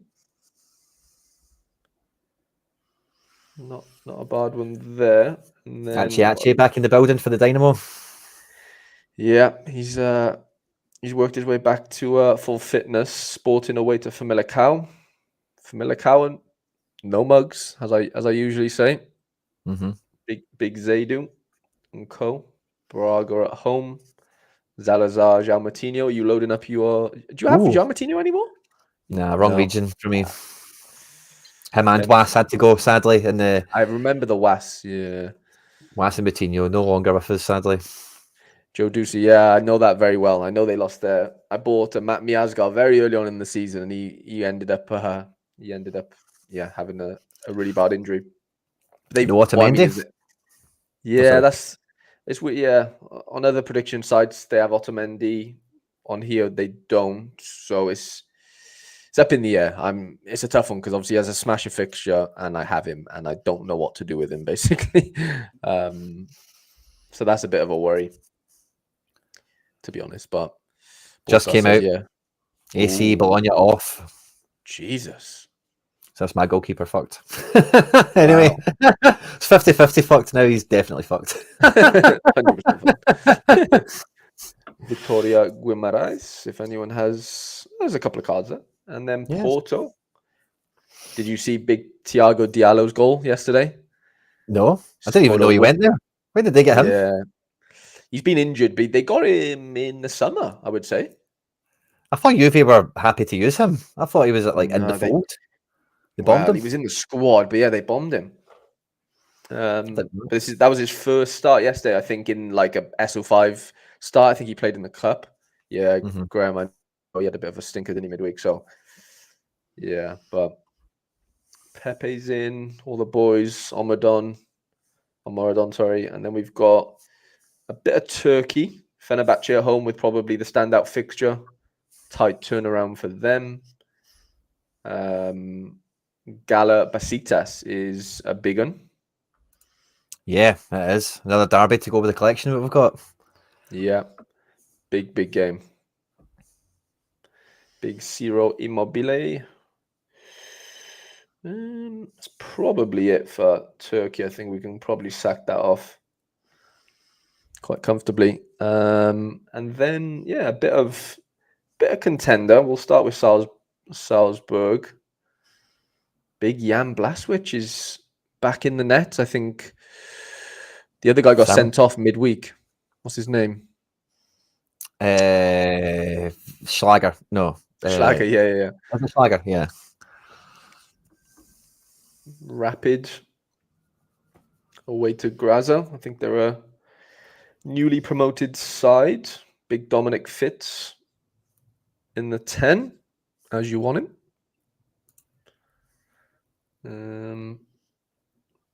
Won't do Chinese Super Reinders League. and Theo Hernandez are now both suspended for the Napoli game instead of the Bologna game. That's big. Yeah, that is not ideal, is it? No. Italians, man, there's always drama and controversy. They love it, don't they? They just live for it. Like, it's just in their blood. It's always got to be bureaucratic hell of some sort, doesn't there? Or skullduggery of some sorts. And the last comment was like they're blaming the mayor. Yeah, they're blaming the Bologna mayor, so they're going to be saying it's like a conspiracy against Milan. You know, like the mayor's fucked us so that we can't beat Napoli and all that. Or unbelievable. Of that. Lorient was updated 8 minutes ago. Ooh, hot off the press. Yeah, Rodez the same. Mets at home. Decent little fixture there. Bastia was updated 2 minutes ago. Ooh, big Joklin Jana. I just want to say this wee quick point. We've got a bunch of you here watching us on YouTube, Twitter, Twitch, whatever. Harry's channels are all linked in the description of the video, the stream, wherever you might be watching this. Thanks to everyone that is tuning in. Please do hit the subscribe button if you haven't already. Like, share, retweet, all that good stuff, of course. Towards the end of the show, once we get to the deadline, we actually have 3 cards to give away. We've got an in-season challenger rare, and then we've got 2 limiteds of pretty decent quality. I've not checked the last one. It's just been donated by Shoshik, so thanks again for that. And yeah, be sure to stay tuned for that. We'll be giving a bunch of cards away towards the end of the show as we start to get closer to the deadline. But I think Harry's rapid co-pilot status here, we've caught right back up with, I think, absolutely everything. So well done, Harry boy, as we get around the last of it. And just wanted to remind everyone in case you've just joined the show, we give away at the end. 100%. 100%. That is Bundes 2 almost done and dusted. Magdeburg at home to Hanover. And then we'll skip K-League. Liga MX. Come on, let's get into the real league. The biggest league in town. So me and McBride went live last night on Satara here to kind of do this together almost, as it were. And yeah, I think it's today Carter Vickers, Taylor and Alistair Johnson have all been pictured in training. If you Scales is really the only safe one, to be quite frank with you. The rest of the defense, like, it should be what you see on screen here, but it really could be anything. Alistair Johnson's been kind of pushing it to the limits over the last few weeks. Almost come off injured in the Atalanta game, but we'd used all our subs. And Taylor just came back, looks pretty there or thereabouts. Vickers has been in training for about a week, but not made a squad. So it's weird, but I don't know how you can change that defense after the Atalanta game. But you've got potentially first-team players, so it's weird. Scales is the only safe one, essentially.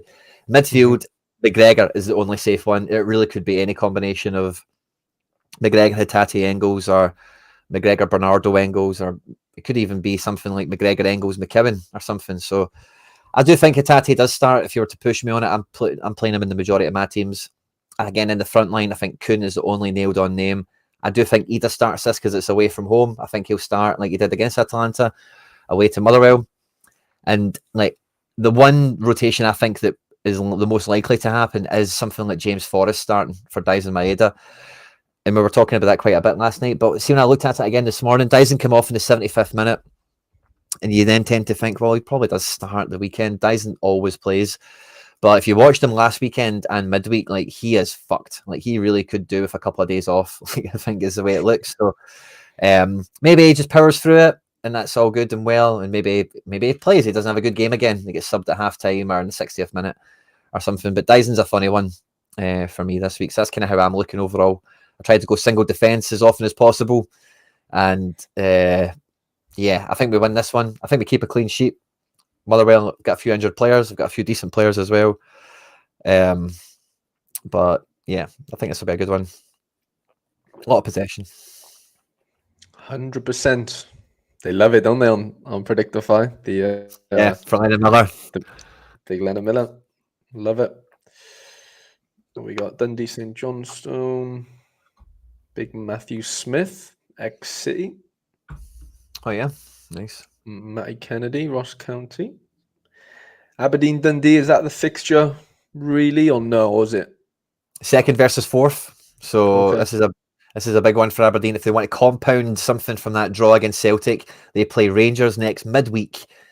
This is a huge game for Aberdeen. The home stadium will be right up for it. Yeah. They will give it their all. I can't see Aberdeen not winning.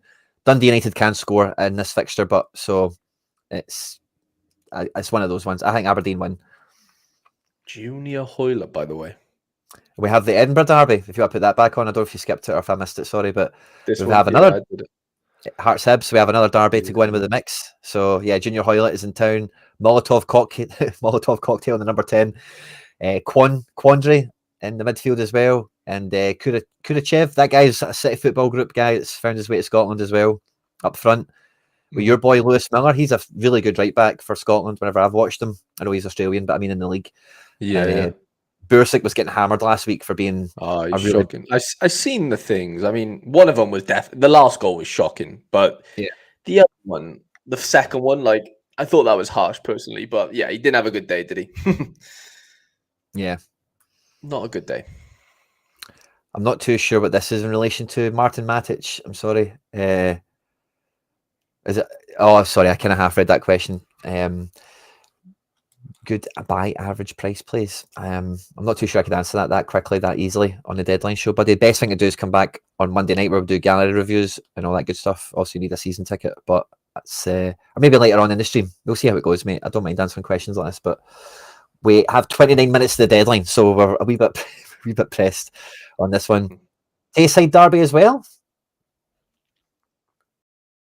Tayside, no, what Tayside derby? You're not counting Perth as Tayside, are you? Come on. St Johnstone, Dundee is what we're saying. Anywho, sorry. We've got Scottish geography for some of these.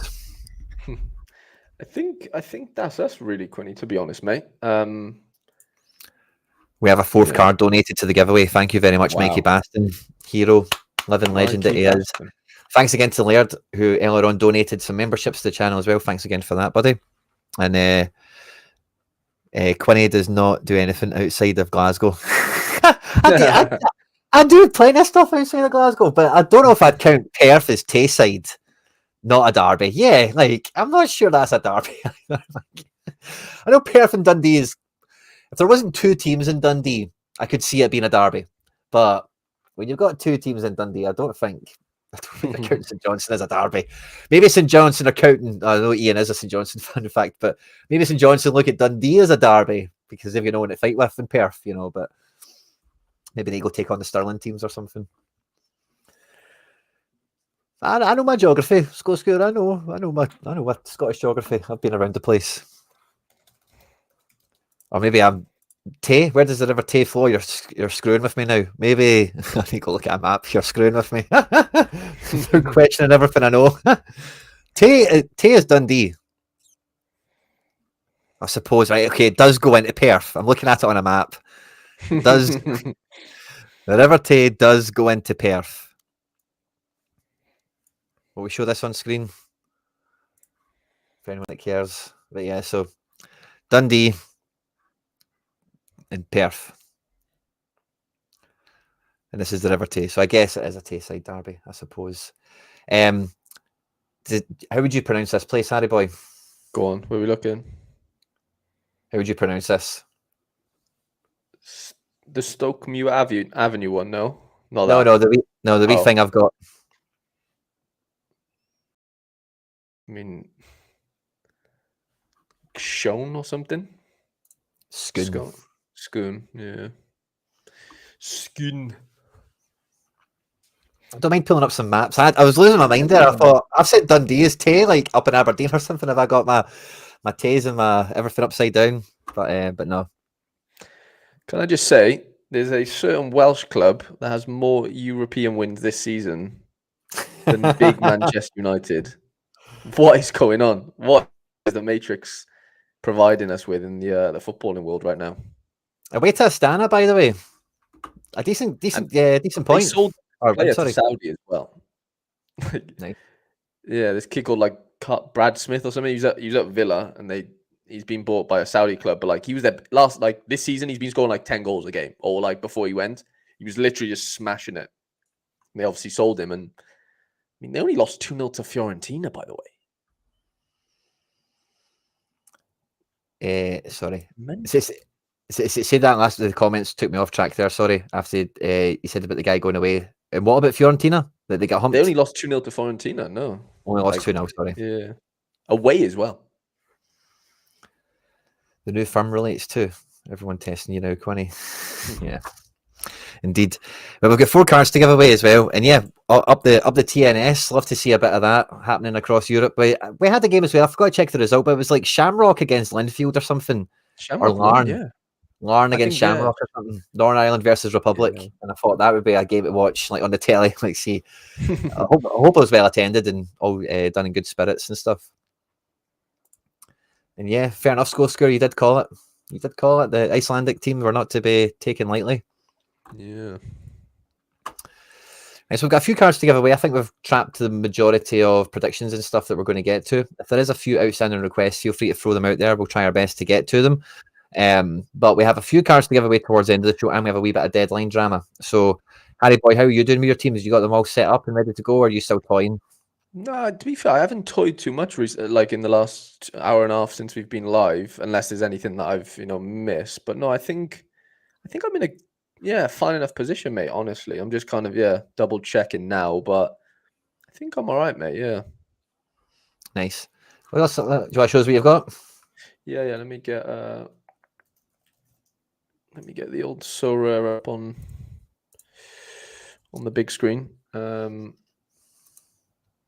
Yeah, honestly, I'm honestly not that confident this weekend. I'll be honest. The first weekend that I've like looked at my teams and gone, you know what? I can't really think of one that maybe one, but there's not many that I look at and go, I'm really confident this weekend. Couple of anti-stacks, couple of underdogs, sort of leftovers, but not playing Premier League this week. I'm all in on champ again. Ooh. Yeah. So you got a Tedgy? When did I miss that? I got one a couple of weeks ago, to be fair. I didn't play him, though. Like, I haven't played him yet, basically. In a good lineup, anyway. I've been waiting for the new manager bounce.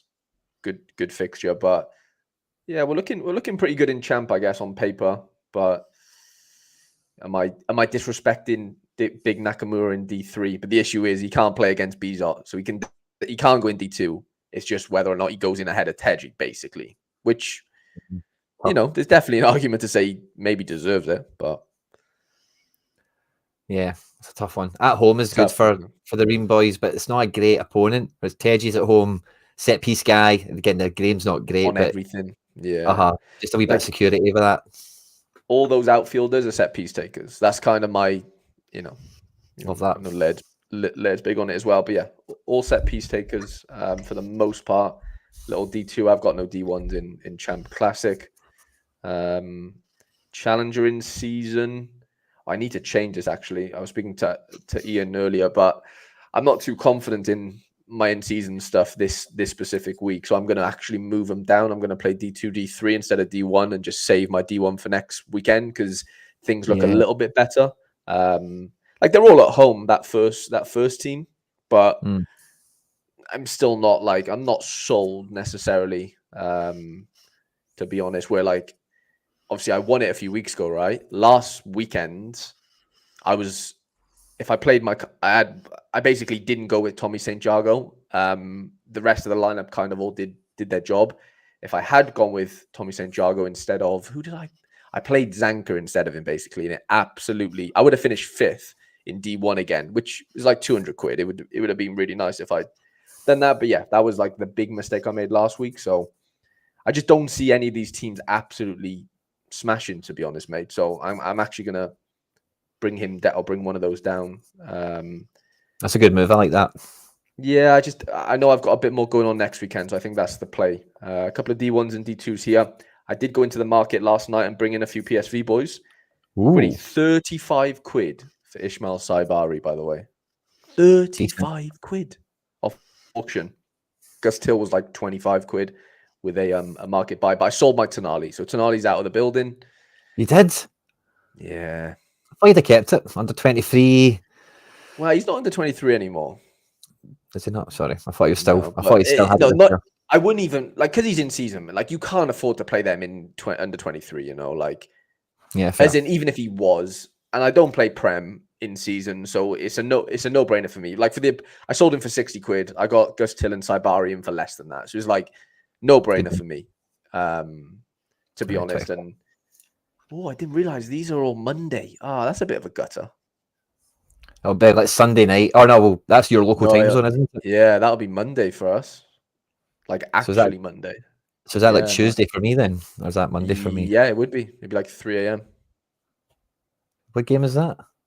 That's Seattle. Seattle. And New York play it Monday. I've got New York Monday on mine as well. Okay. So that one, that'll be because it's 6:45, whereas the other one's like 9 o'clock. Actually, this time. Not got enough goalies to do more than one classic. I need to switch these around as well because I need to play this team in D1 rather than this team. And then a couple of under 23s. Road to Glory, Quinny. Finally 2 lineups. We're finally at the stage where we've branched out into 2 lineups, which I'm buzzing about. And I got my first special edition card. I bought Big Toe Blazon from the market, and the condom turned into a special one. So my first one in 60, by the way. I don't think anyone has as bad of a ratio as that in the world of Sorare. 1 of 60. Bad.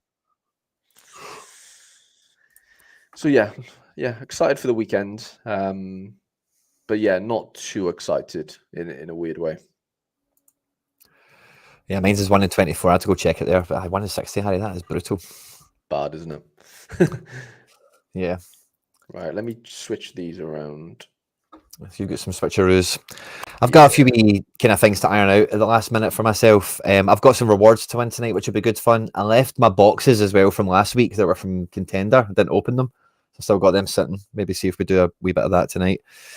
Wee bit of crafting and bashing. 17 minutes to the deadline. I think I'm kind of set with all the champion stuff. I'm kind of doing 2 La Liga and 2 champ lineups for the most part. And I don't think there's really any wiggle with these things. I'm going with Olmo. I think he'll play El Clasico, and I think like a guy like him can do well in El Clasico, even if it's not a win for Barca, which it could be, but I'm just going to go out on a limb with Olmo there for a wee bit of star power. And then for the champ ones, I think Matoma's on for a great game. Brighton Wolves, we were talking about that before. Guardiola, Tati. I think it's a really good lineup, and then Wirtz just kind of goes into his next guy.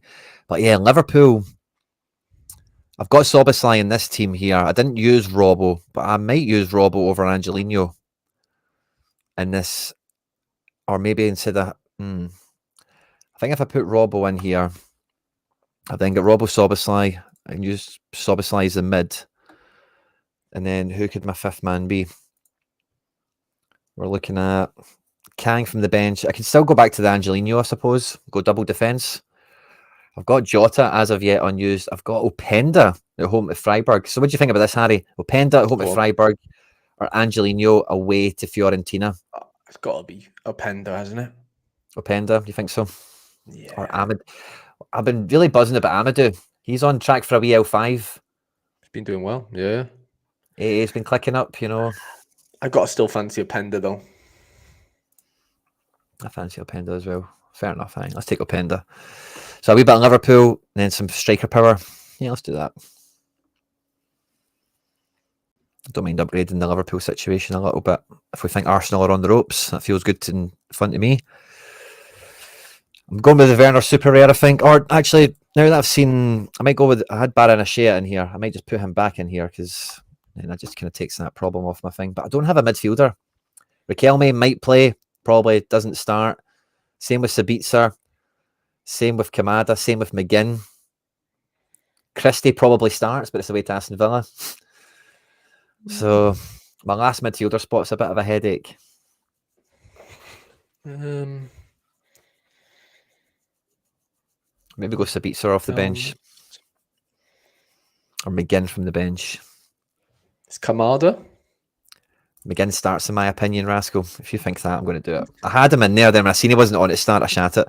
But Skorupski's probably got a game postponed anyway, so the team's probably quite Donald Ducked anyway. But and I'm the same as you, mate, with Champion. Like, I'm not playing my D1. I've went for D2 and D3 for the super rares anyway. You have no other keepers, not for super rare, mate. Not for super rare, sadly. 4 rare keepers. So we've got 2 rare champ lineups and then 2 La Liga rare lineups, which is, yeah, I'm quite happy with that. Hopefully get some good boxes.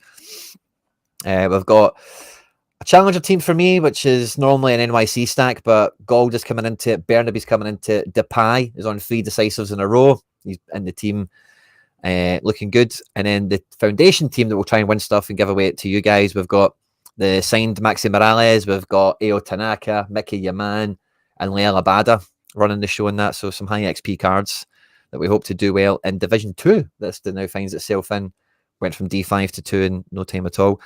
And then I was telling Harry, like, I signed into Dapper Labs the other day for the first time in ages. And I don't know what I was trying to buy, but I left 200 quid in it, or $250 or whatever. And that ended up being quite handy to just round off some of this Celtic stuff. So I brought in a new goalkeeper. He's playing Rangers this weekend, sadly, but it was only 20 quid, which I thought was a bargain. Brought in a McGrath as well in season. It was only 40 quid. He really helps this picture as well. And then we got a second Alistair Johnson in just to make sure we've got that kind of defence cover and all the rest of it. And yeah, this is the way I'm kind of lining up. Tried to go single defence with everything. But my second in-season team is in Division 4. So in the goalkeepers against Rangers. So I just thought I'll put Trusty and Valley into this squad with Dyson, who I'm a wee bit funny feeling about. And just like, hey, if that team happens, it happens. And if it doesn't, the goalkeepers against Rangers are more than likely going to get stuffed. But if they don't, he'll do well. Obviously, it's kind of the logic behind it. But otherwise, I'm going for safe and sound as often as everywhere else. And you know, I've just noticed I've got a wee bit of a mini Aberdeen thing on the go here with my Aberdeen scales next to the McGrath. Is that allowed as a Celtic fan or what? Yeah, well, Scales, he plays for us, and McGrath's Irish. Okay. So I think Celtic fans can take that. But yeah, so actually really happy with all 4 of these teams. Happy, so I've been in a little while. There is always some jeopardy with some of these Celtic players, who starts, who gets minutes. But I'm quite confident the way I've laid this out. We've got Scales and 2 Johnsons, kind of single defence and the good teams off. And then the team that's got the weak goalkeeper has got some strong players that are questionable around it. Yeah, so I like the look of them, to be fair. Big Shaq. Ooh, have I done my... And then this is what I'm going for the La Liga comp. I'm going double City defence. Guardiola and Rico Lewis, the fullbacks of death, in front of Emi Martinez. So taking that one. Or maybe I change that to Flecken now, actually. Alex Baena in midfield and Cherky up front. Chicken Cherky. I'm putting Flecken in goals. Captain Guardiola, of course. I've got mine in. I've gone Edison, actually, for some reason. This was like, I must have done this days ago, but yeah, Edison, Guardiola, Kimmich, Haaland, Palmer. You did back Palmer in the preview. I did back Palmer in the preview. Do I switch the Edison though? Probably do, don't I? I think after everything we've said, there's definitely better keepers you can get. Definitely. Don't take Mignan. I'm going to go Emmy. You're going to go Emmy. Yeah. Love it. Good luck, mate. Yeah. I've got no limiteds to play this weekend for that anyway, you know.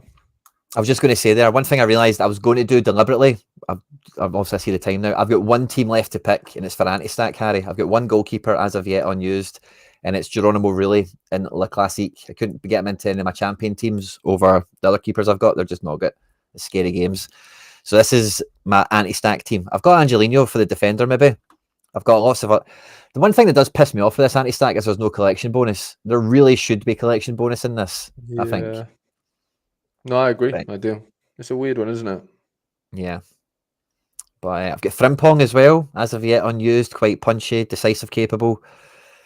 And who else would the top picks be potentially? Halstenberg, maybe. Yavi Galan will be playing. So I might go Angelino.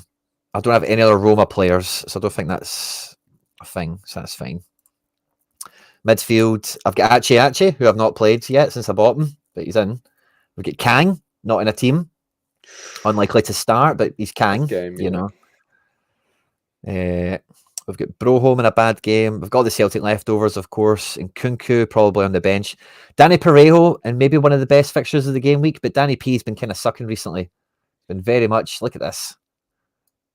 Very un-Danny Yeah. P. I don't know what's going on with him right now, honestly. Bayena's been drinking his soup or something, I think. Amadou, I did fancy Amadou to have a good game. He could be all right. Quite a solid mid. Yeah, I think I might play Amadou in there. I like that. And then up front, I've got Alonso Martinez for NYC potentially. I've got Jota, who I think starter off the bench against Le Havre. He could just Jota, you know. So yeah, I think I will pick Jota. I don't think I've got any other forwards. Cho playing Monaco. All the leftover. I've got Oyarzabal. I've got all the leftover Sociedad guys that didn't make teams earlier. I've actually got Take in a team. I might need to do something about that. But no, I think I will go Captain Jota on this one. And fifth man is Kang or Achi, I think, or Halstenberg. It's maybe the top picks here. Halsenberg, I would say. I don't know. Chanot. I've got a Tate still lying about. You think Halstenberg away to Magdeburg? I think so, yeah. Where is Halstenberg? I've just lost him. He's doing okay, isn't he? What does he look like away from home? Not as good as at home. That puts me off ever so slightly. And then who was the other players I was peeking at there? Kang. We know what Kang's all about. Achi. That's who it was. Against LA in the last game when he first came back, 25 all around to clip a 60. That's not bad. LA are just as good, if not better, than Seattle. Yeah, that's not bad at all. What's his defense stuff? One tackle. All passing, wasn't it? Mm-hmm. Yeah, final third and all that kind of stuff. I think I might play Achi. Or Kang.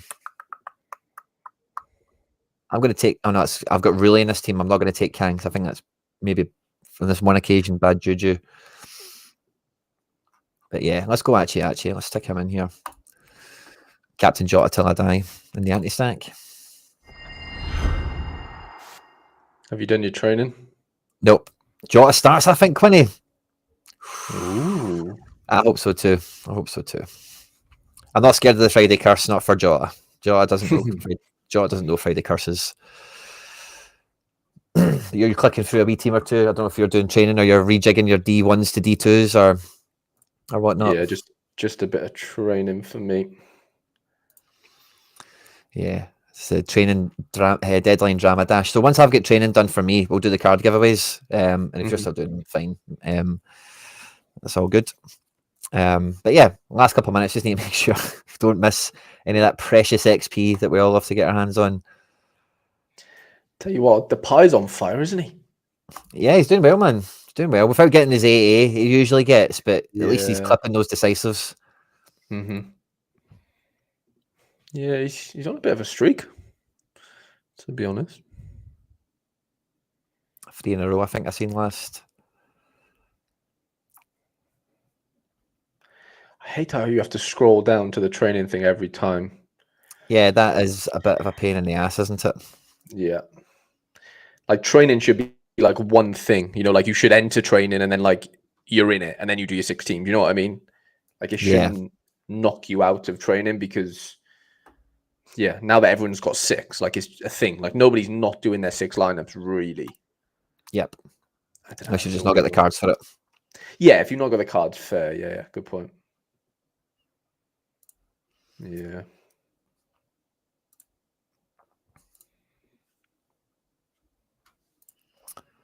Oh, yeah. I'm 2 teams in, crunching it away. I think I'm 4 in. I've gambled on Kang In Lee, so good work on swerving him. He's always a good guy for Division 2 or Division 3, because he's just got that power to peak out. And if he kills you, you don't want it to ruin your weekend, You have to get 75 minimum off your goalkeeper for this comp, so it's paying out so little the places it's boom or bust. I don't know if that's the classical thing. I think he's quite right. You do need a big keeper score. Once I set the first team and just open a new window for each new team, Mickey passing. He just does new window open. That's clever. A wee bit excessive, but fair. I'm sure it's effective.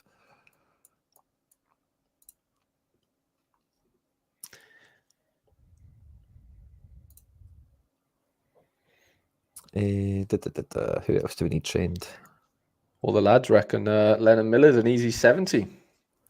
You think so? Well, he is going to get. He is going to take all their set pieces and stuff, but I'm not too sure.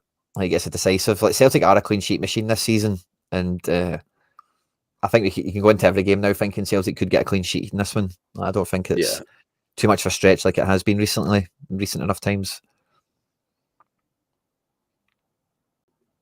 I'll put Lennon Miller in training since we mentioned that. Because he's good against everyone else. Is Puig not going to start? I thought he was. No, he is. There's a bit of sabotage going on SD. Sorare data, the pirate site that's now became the Wild West. Only for MLS, it's a Costa and Puig. They're the main two. American terrorists out there. Don't know what's going on. It's a weird one.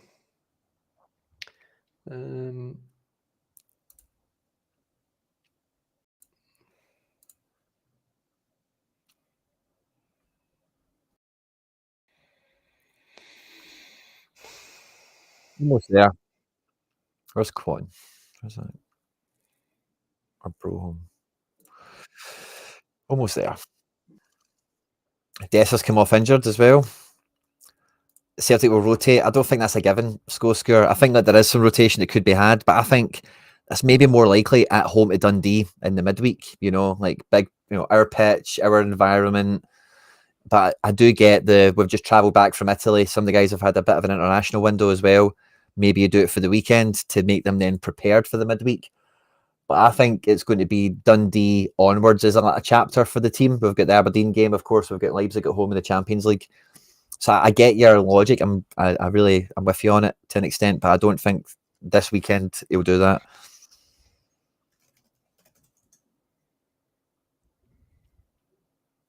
Frimmers, get him into training.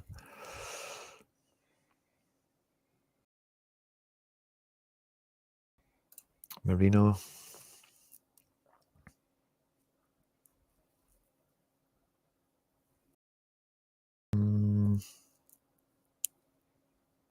Oh yeah, Sociedad forwards. I need to check that in a second. I've still got Take there. I think Take plays, but the prediction spooks me. They do have lots of options. Yeah.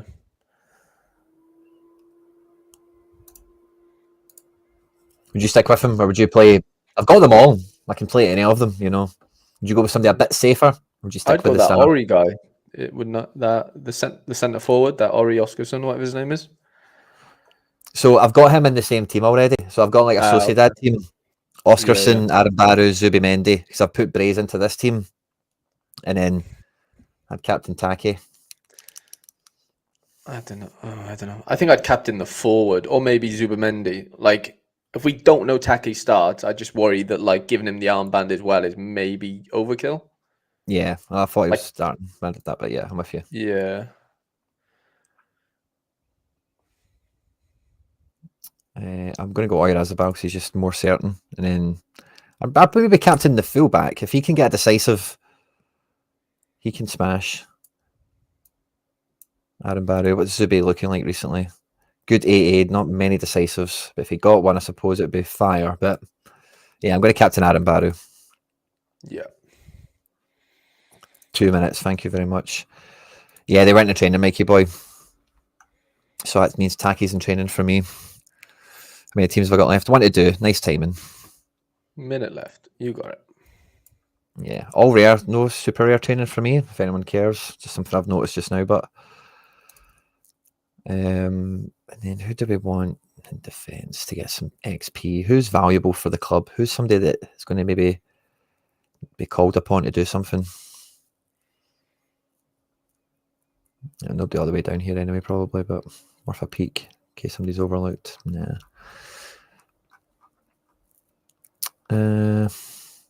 I'll probably go with Jokey Anderson. I know he's suspended, but I think we're done. oh no, I missed this team. No. Look, well, missed one training team. That's not the worst deadline drama I've had. At least we got At least we got Oyazabal for Taki. Do you reckon many people will get stung on that AC Milan Bologna situation? I hope no one here does, but I hope everyone everywhere else does. Yeah, I'd be shocked if anyone. Yeah, I'd actually be very sad if anyone did, because we've obviously, it's been obviously known here, but I bet you a couple do though. Unfortunately, not here, like elsewhere. Yeah, hopefully no one here. Time's up, live and loaded. Thanks to everyone. We've got some cards to give away now, so thanks to everyone that has tuned in and joined the show. A bunch of you are away to enjoy your game week, which is fine. But the majority of these are all still here. So we've got 3 cards to give away. Marcus Fraser has been donated to us by Mikey Basson. Thank you very much to you.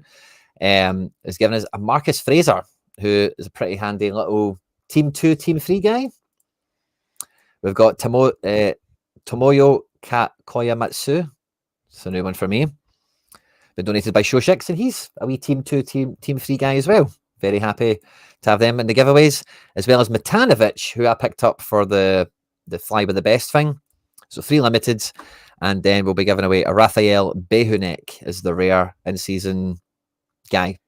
Decent guy. Team 2, maybe Team 1, depending on your strength. But they're playing Ajax this weekend, so he's probably going to get a negative score. So we've got 4 cards to give away. What we normally do in the live chat is we have fastest fingers first, maybe ask some sort of pop quiz type questions or whatever. Okay,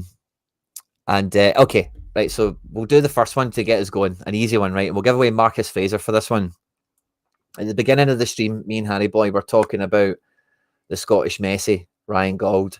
But who in the show did we say, or did I say, is the Scottish Carlos Heel? I want first name, second name, correct spelling. First name, second name, correct spelling. Who is the Scottish Carlos Heel? First name, second name, correct spelling.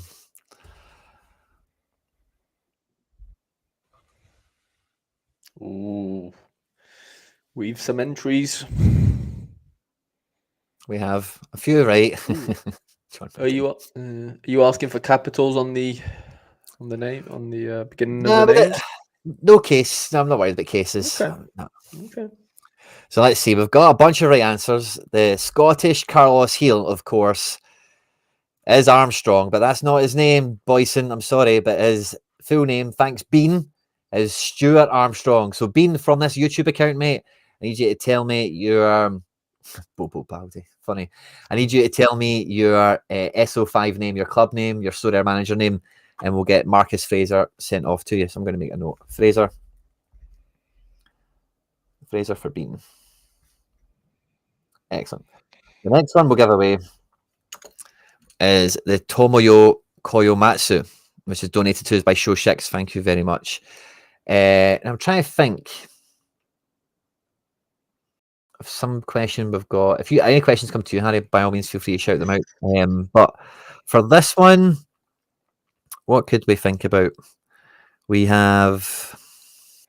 I think... maybe I don't have it. With the...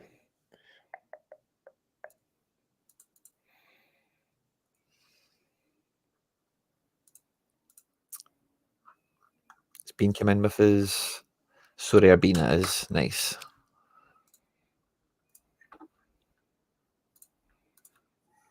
All right, I've got a question.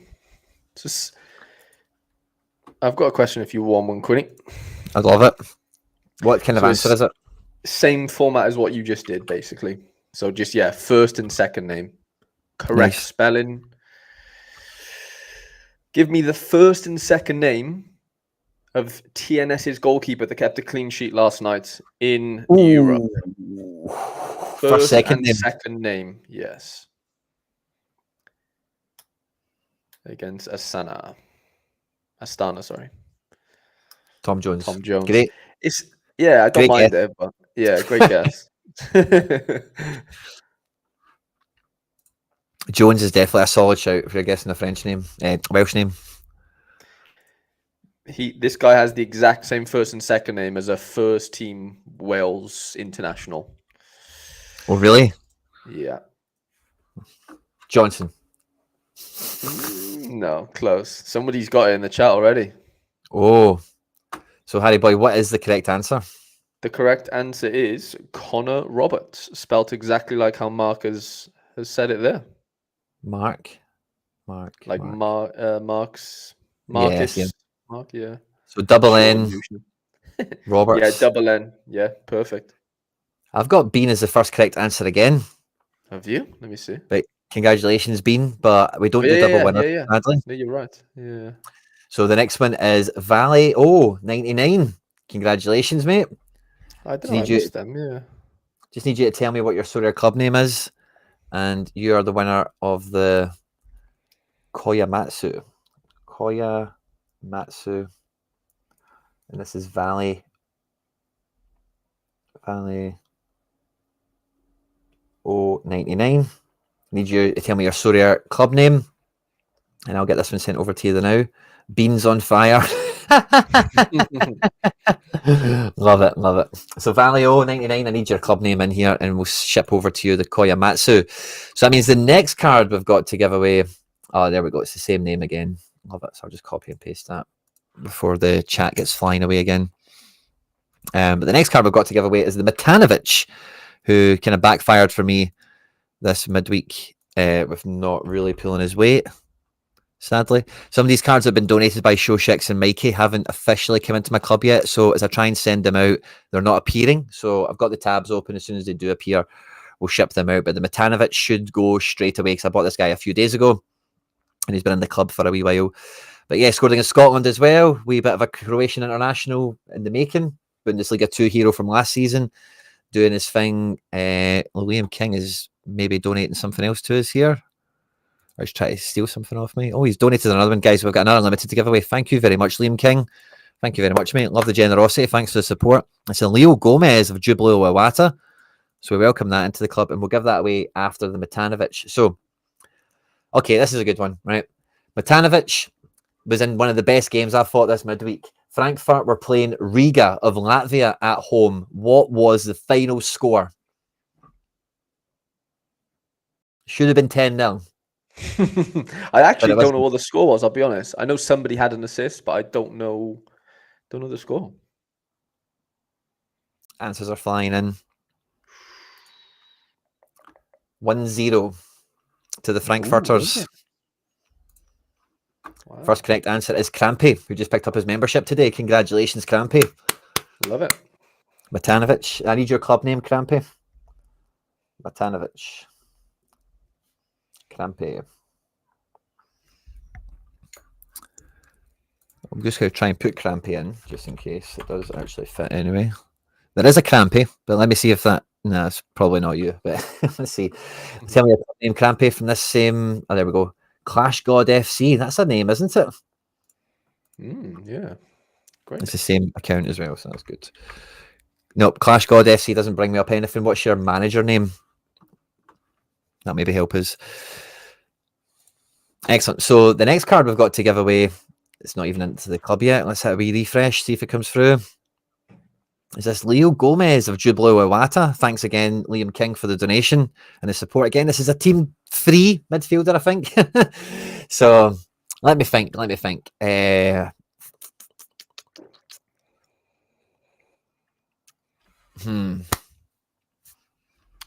me... I've got one. Got one? Yeah, let's hear it. Yeah. Okay. So I want... Yeah, okay. I want the first name of this player, okay? Okay. We've already spelt correctly. And the question is, what is the first name of Sean Wright Phillips' son playing in Belgium right now? Oh, Belter. Love that. I don't know the right answer. First name Belter. spelt perfectly, please. And there's Matanovic away to Krampe. Clash God. Well done, mate. That's all been sent off to you. That's a great one, Harry boy.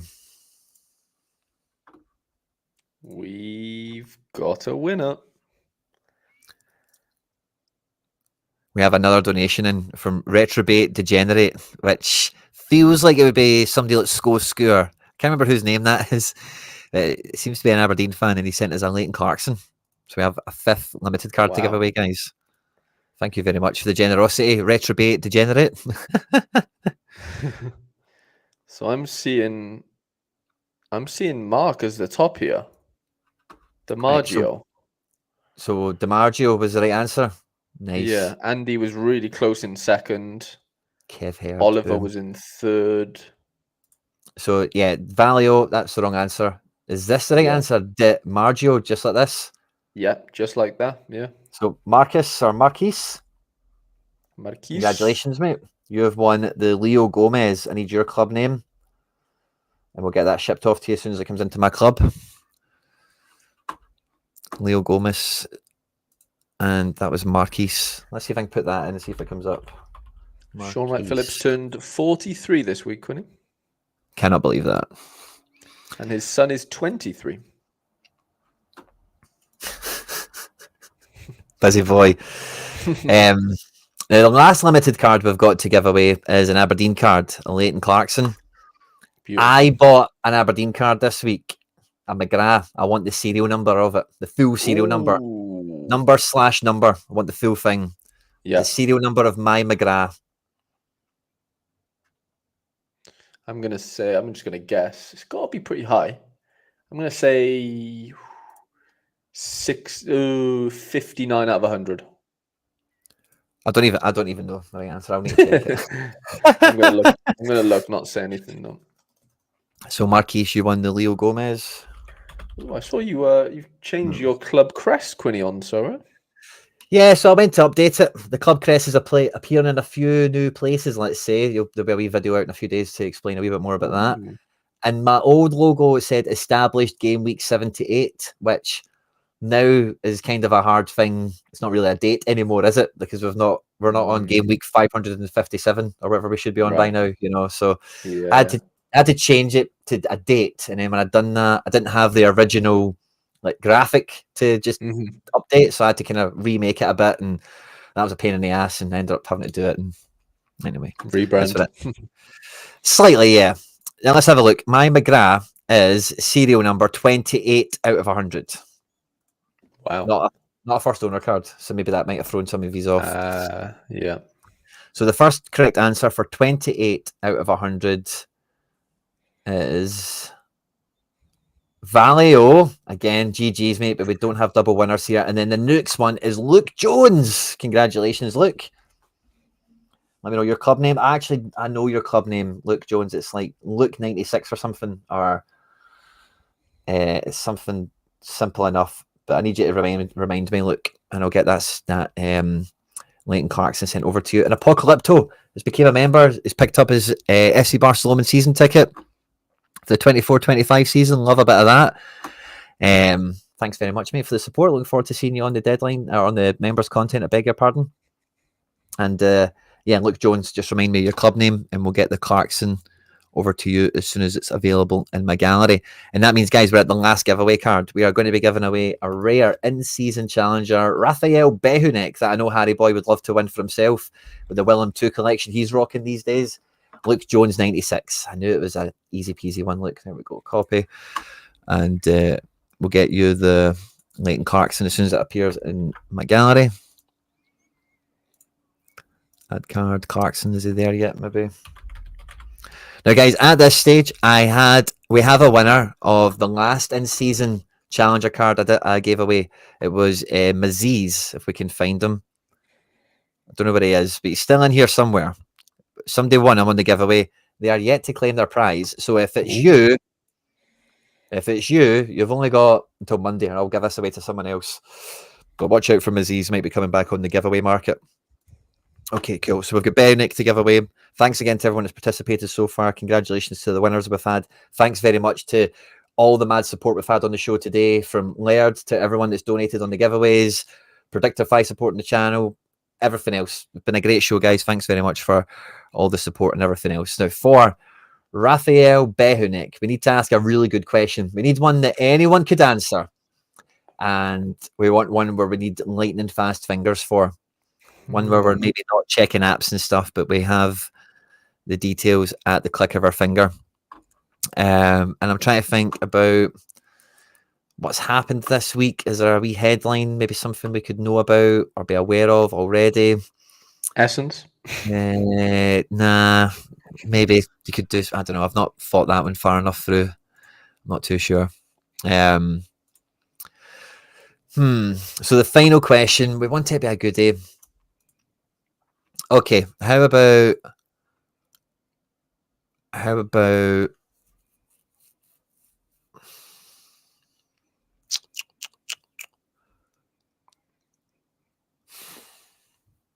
I'm stuck. I can't really think of anything too good that's a proper question. It's not just something daft. So let me go with I finished 11th in Global All-Star this game week. It actually says I now finished in 10th now to go on Sorare data. But in any case, in game week 20, I finished really high in All-Star Rare. Looks like I finished 10th. And maybe a bit of an upscores happened for someone. What was my points? How many points did I get in All-Star Rare this midweek? Decimal points and all.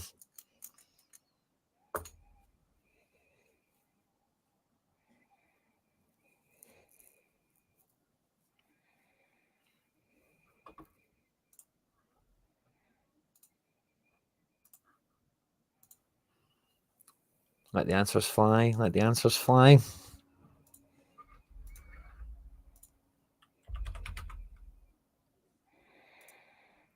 So I've got these tabs open for the giveaway winners. We'll get them all shipped out to you as soon as we can. The Bionic should ship really quickly because we've had them in the gallery for a few days. The correct answer is 475.09. We've moved up to 10th spot. Securing 10th is absolutely lovely. And the first correct answer I see in here, full decimal points and all, is Graham. Well done, mate. So, Graham, I just need your club name. I've got a feeling it's the same as what's on screen here. But congratulations, Graham. You are the winner, mate. Graham. 1983. Yes, it is. At Graham, this is you.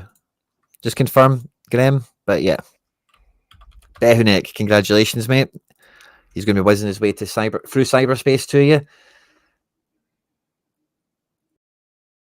Yeah, that's you.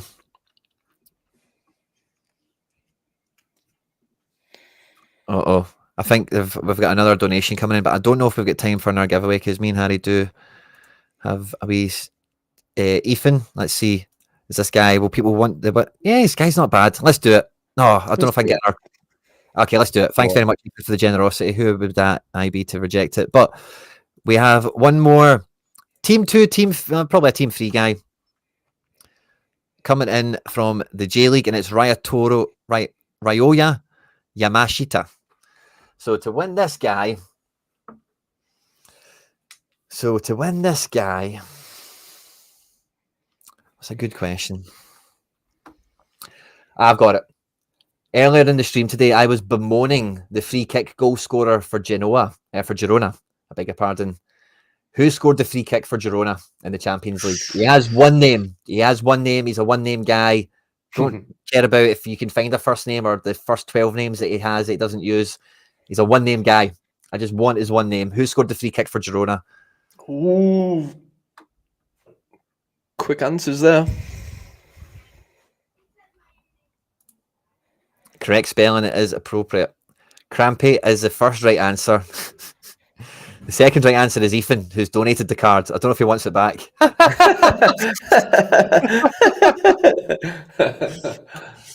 Mikey Baston with the phonetics, sadly. But then we have Steen Vedder. Congratulations, Steen. You are the winner, my man. If you can, Agent Cooper saying it was me. Steen Vedder. I'm just going to make a note of this. Congratulations, mate. You have won the Yamashita. Let me know your club name, your manager name, and I'll ship that over to you just now. No, he doesn't want to bag. You did win it, mate, technically, so of all the odds, eh? So yeah, I just need Steen to give us his club name and we'll ship that over along with the rest of the giveaway prizes that have been donated. Thanks again to everyone in the community for helping us out and supporting the channel as ever. And yeah, Steen there, Berando, fantastic, mate. Thank you very much for getting me that. Enjoy your weekend, everyone. I'm glad you spent the deadline time with us. It means a lot to me and Harry Boy. Don't forget to check out Harry's channel. It's all linked in the description down below, of course. And yeah, good luck to you as well, Harry, this weekend. Yeah, good luck to you, mate. And yeah, good luck to everyone watching. Massive weekend for the deadline show watchers, hopefully. Yeah, fingers crossed, everyone. Hope none of you picked Milan and Bologna players. And we'll catch you on the next one. Take care. Good luck. Go fuck. Bye. Bye.